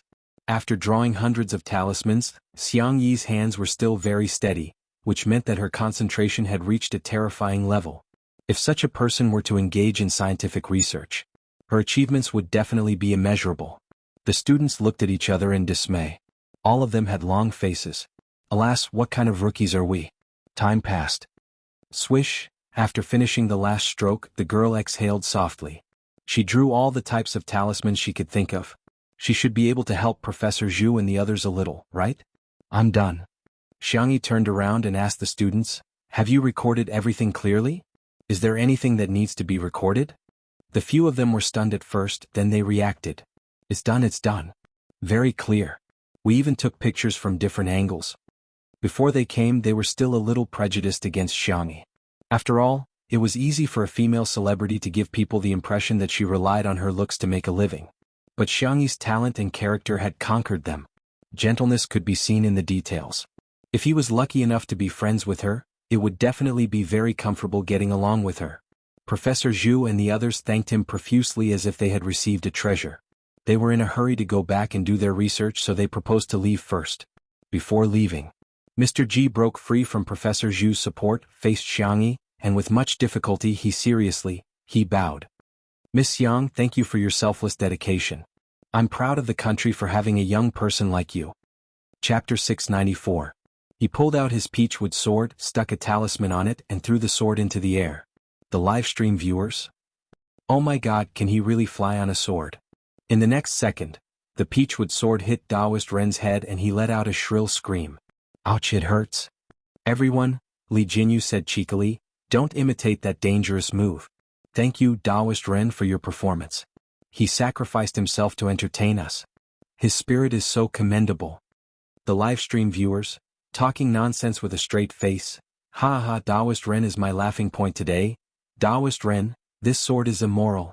It sneaked an attack on a middle-aged man like me. I advise this sword to take care of itself. Everyone laughed heartily, and the nervousness from before vanished like smoke in thin air. That's right, flying on a sword and flying on a sword are all movies. How could they exist in real life? Xiangxia tried hard to hold back her laughter. Daoist Ren, we're preparing to go up the mountain. Would you like to rest here for a while? Daoist Ren had yet to recover from the blow. He muttered to himself several times, this is impossible, but when he heard Xiangyi's words he forced himself to cheer up. His gaze swept across Xiangxia, Shui and Shiryu. Daoist Ren frowned. It's not safe on the mountain. You're a delicate girl with two powerless men. What if you encounter a wild beast? Xiangxia, I'll go with you. Shui? Shiryu? The expressions of the Shir uncle and niece seemed to be carved out of the same mold. There was a hint of coldness in their expressionless faces. However, the livestream viewers laughed out loud. Daoist Ren, have you seen a delicate girl who can kill a 200-pound pig? Light up a cigarette? Haha, Shui is being treated as a gigolo again. Shiryu, it's fine if you say I'm powerless, but you're going overboard by saying that my uncle is. In short, Daoist Ren insisted on going together. Xiangxia and the others felt that it was fine and set off together. The audience was used to the usual live broadcast in the manner, so it was very refreshing to go out occasionally. Soon the group arrived at the foot of the mountain. The nearby mountain was continuous, and the main peak was quite high above sea level. Today Xiangxia and the others were going to climb a lower peak. Although the altitude was low, it hadn't been artificially developed. As far as the eye could see, it was a sea of green. The air was fresh and pleasant, and the chirping of birds and cicadas could be heard. The mountain stream was so clear that one could see the bottom. One could even see a few fish swimming in it. Xianxia plucked a piece of green foxtail. The young girl was very skillful. She weaved a little rabbit for Shiryu to play with. Shiryu thanked him obediently and held it in his hands as if he had obtained a treasure. He even pretended as if nothing had happened and waved his hand in front of Shui. The little kid's subtle desire to show off was greatly satisfied. "Uncle, I have it but you don't." The next second, Shui spoke softly, adding a touch of tea fragrance to the forest. "Sister E, can I have a little rabbit too?" Xianxia said without hesitation. Sure, sure. Of course, she had to satisfy her boyfriend's request. The young girl quickly made 2 little rabbits for Shui. Shui took them and smiled. "Sister E is very nice. As long as you like them," Xianxia said with a smile. She turned her head to see if there were any edible wild vegetables. While she wasn't paying attention, Shui waved the 2 straw bunnies in front of Shiryu. The cold and handsome man, whose bone structure was so good that there was nothing to nitpick about, said seriously, "See? I have 2 little rabbits." Chapter 695. He pulled out his peachwood sword, stuck a talisman on it, and threw the sword into the air. The livestream viewers? Oh my god, can he really fly on a sword? In the next second, the peachwood sword hit Daoist Ren's head and he let out a shrill scream. "Ouch, it hurts." "Everyone," Li Jinyu said cheekily, "don't imitate that dangerous move. Thank you, Daoist Ren, for your performance. He sacrificed himself to entertain us. His spirit is so commendable." The livestream viewers, talking nonsense with a straight face. "Ha ha, Daoist Ren is my laughing point today. Daoist Ren, this sword is immoral. It sneaked an attack on a middle-aged man like me. I advise this sword to take care of itself." Everyone laughed heartily, and that bit of nervousness from before vanished like smoke. That's right, flying on a sword and flying on a sword are all movies. How could they exist in real life? Xianxia tried hard to hold back her laughter. "Daoist Ren, we're preparing to go up the mountain. Would you like to rest here for a while?" Daoist Ren had yet to recover from the blow. He muttered to himself several times, "This is impossible," but when he heard Xianxia's words he forced himself to cheer up. His gaze swept across Xianxia, Shui and Shiryu. Daoist Ren frowned. "It's not safe on the mountain. You're a delicate girl with 2 powerless men. What if you encounter a wild beast?" "Xianxia, I'll go with you." "Shui? Shiryu?" The expressions of the Shur uncle and niece seemed to be carved out of the same mold. There was a hint of coldness in their expressionless faces. However, the livestream viewers laughed out loud. "Daoist Ren, have you seen a delicate girl who can kill a 200-pound pig? Light up a cigarette?" "Haha, Shui is being treated as a gigolo again." "Shiryu, it's fine if you say I'm powerless, but you're going overboard by saying that my uncle is." In short, Daoist Ren insisted on going together. Xianxia and the others felt that it was fine and set off together. The audience was used to the usual live broadcast in the manner, so it was very refreshing to go out occasionally. Soon the group arrived at the foot of the mountain. The nearby mountain was continuous, and the main peak was quite high above sea level. Today Xianxia and the others were going to climb a lower peak. Although the altitude was low, it hadn't been artificially developed. As far as the eye could see, it was a sea of green. The air was fresh and pleasant, and the chirping of birds and cicadas could be heard. The mountain stream was so clear that one could see the bottom.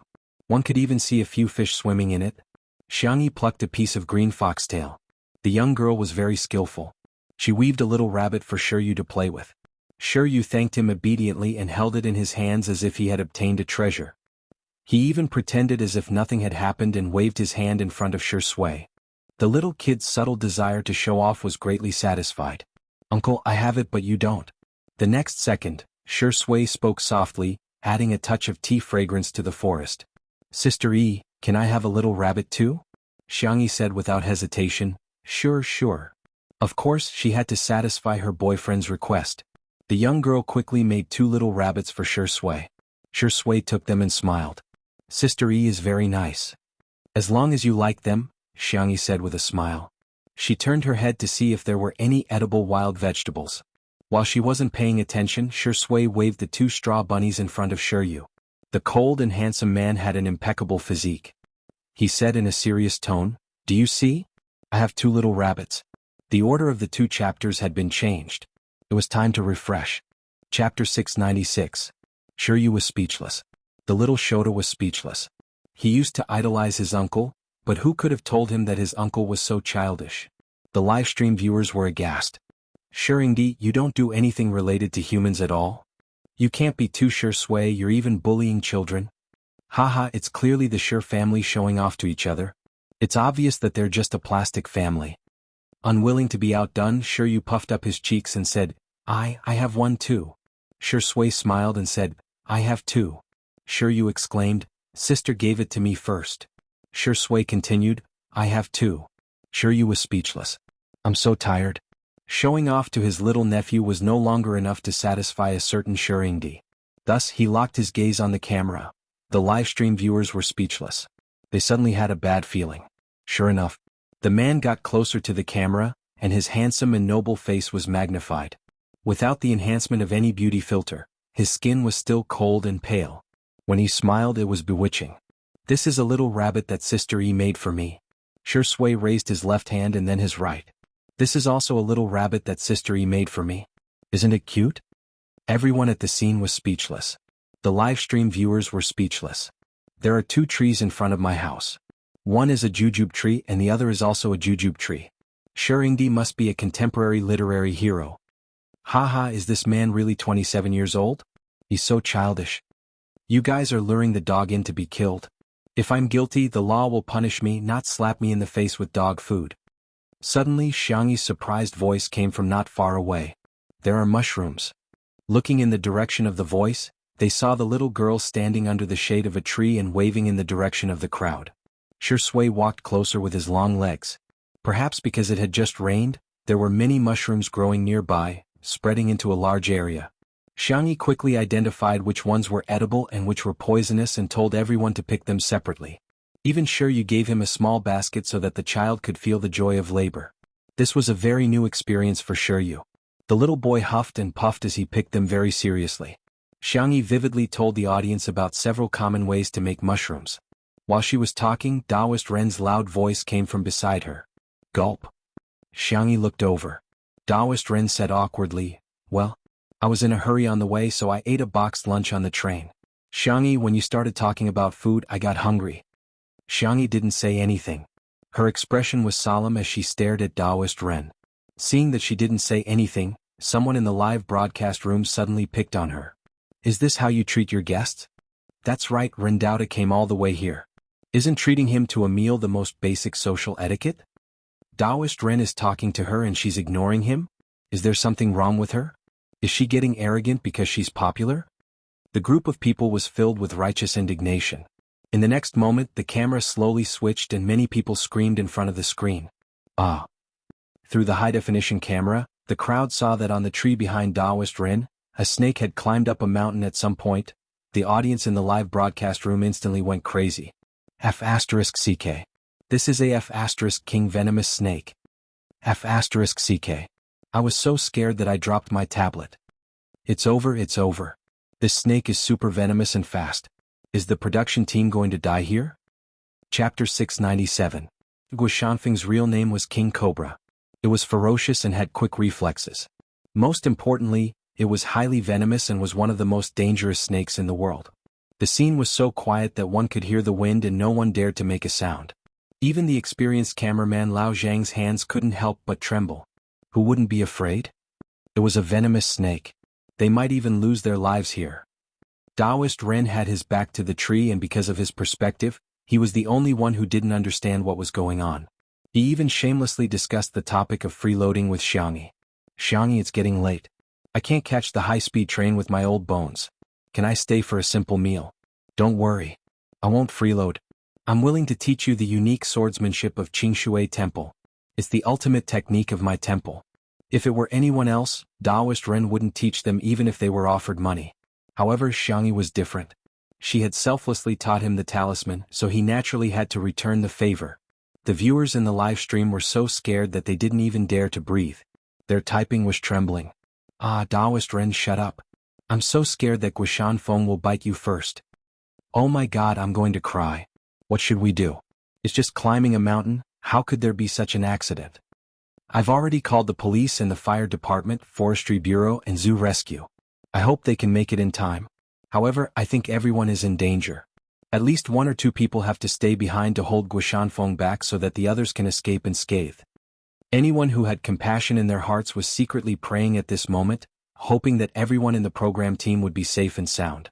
However, even at this time there were still people who were quick-witted. Doesn't Xianxia know how to draw talismans? She should draw a talisman to make the snake go away. She must be stupid, right? No way. Such remarks easily aroused the anger of the crowd. How could he say such things at a time like this? He was undoubtedly starting a war. The hot-tempered netizens directly spat out vulgarities. Even the most Buddhist, Spicy Tutu, was so angry that she started spitting. Taoist Ren saw that Xianxia didn't respond for a long time. Combined with the reactions of the others, he vaguely understood something. His eyesight was very good. Through Xiangxi's bright doe eyes, he saw his own reflection and the figure that was a few meters long behind him. Shua, Taoist Ren broke out in cold sweat, and his legs couldn't help but tremble. The atmosphere at the scene turned cold for a moment. Before anyone could come up with a countermeasure, the snake slowly flicked out its tongue as if it was preparing to hunt. This was simply one disaster after another. No one dared to act rashly. Their eyes and hearts were filled with despair. Taoist Ren gritted his teeth and hardened his heart. You guys go first. I'll hold this beast back. Qingshui Guan was on the mountain. He had dealt with snakes before and he practiced martial arts all year round. No matter what, he was stronger than these unarmed young people. In the live stream, the Taoist priest is so nice. Wu Taoist priest, you must survive. I will definitely go to your monastery to burn incense. Being willing to stay at a time like this is enough to show Taoist Ren's benevolence. Unlike some artists who are so awesome when they're drawing talismans, they're good at pretending to be dead. At this moment, Guishanfeng arched his body and looked like he was about to launch an attack. Xianxia, who had been silent all this while, finally found the right opportunity. The girl's voice was as clear as the sound of nature. She said calmly, Taoist priest, lend me your sword. Taoist Ren was dumbfounded. Sword? The one I have. No, it's just a peachwood sword. Chapter 698.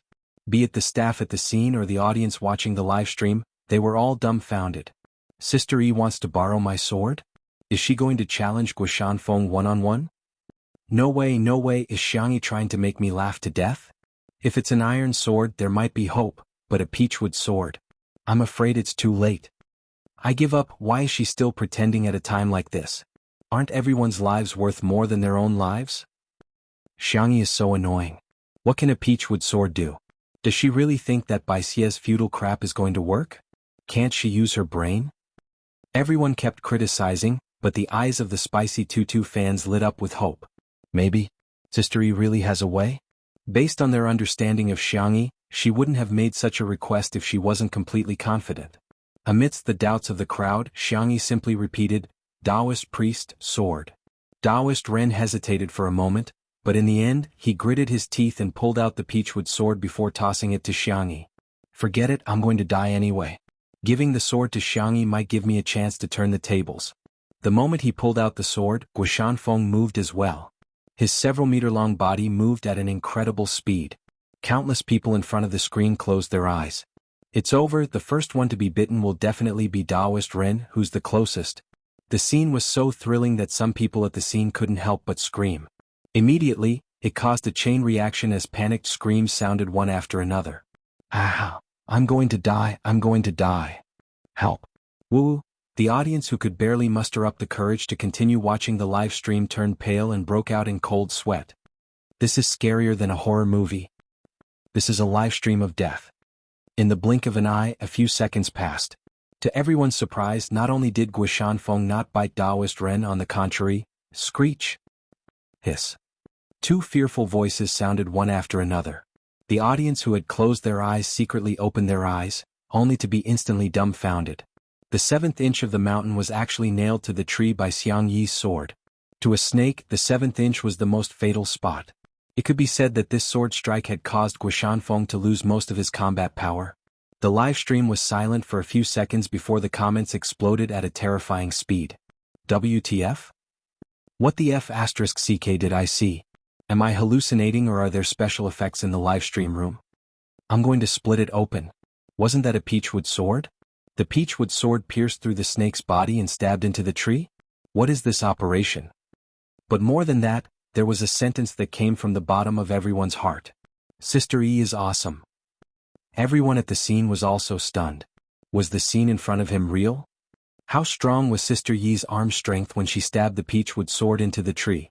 Everyone thought that they were saved, but a sudden change occurred. Sister, be careful. Sure, you shouted.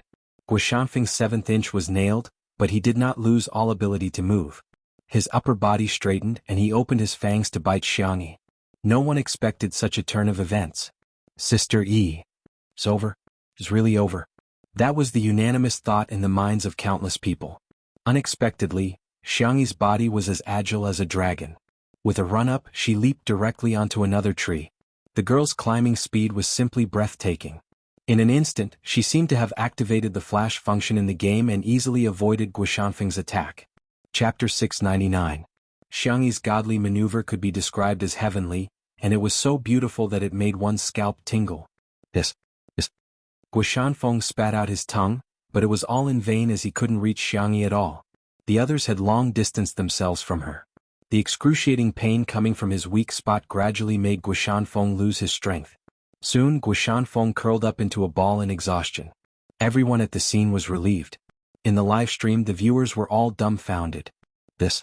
Is she climbing a tree or using Qinggong? Oh my god. Sister E is faster than a monkey when it comes to climbing trees. I got it. She nailed a snake with her sword and climbed a tree in a second. She learned some useless survival skills again. Sister E is God. Xianxia is a fake. I won't accept any rebuttals. Everyone at the scene looked at each other in disbelief. Such a thrilling and exciting crisis was actually resolved just like that? Recalling the scene that just happened, everyone was in disbelief. Is this a live stream of a variety show? Or is this a movie? Every scene was full of dramatic effects. Before anyone could react, they hurriedly replayed the scene. The girl's black hair was soft and she looked very obedient when she was still, but when she was really frozen, her posture was full of vigor, beautiful and valiant. Be it the strength of the sword, the angle, or the decisiveness and suaveness when she ran up the tree, they were all emotional and couldn't help but watch again and again. Not long after, professionals from the fire department and the forestry bureau arrived to deal with the aftermath. Xianxia jumped down from the tree with steady footsteps and a calm expression. She handed the peachwood sword back to Ren Daoren. Thank you, Taoist priest. Taoist priest Ren was in a daze. You're welcome. When he came back to his senses, he hurriedly said,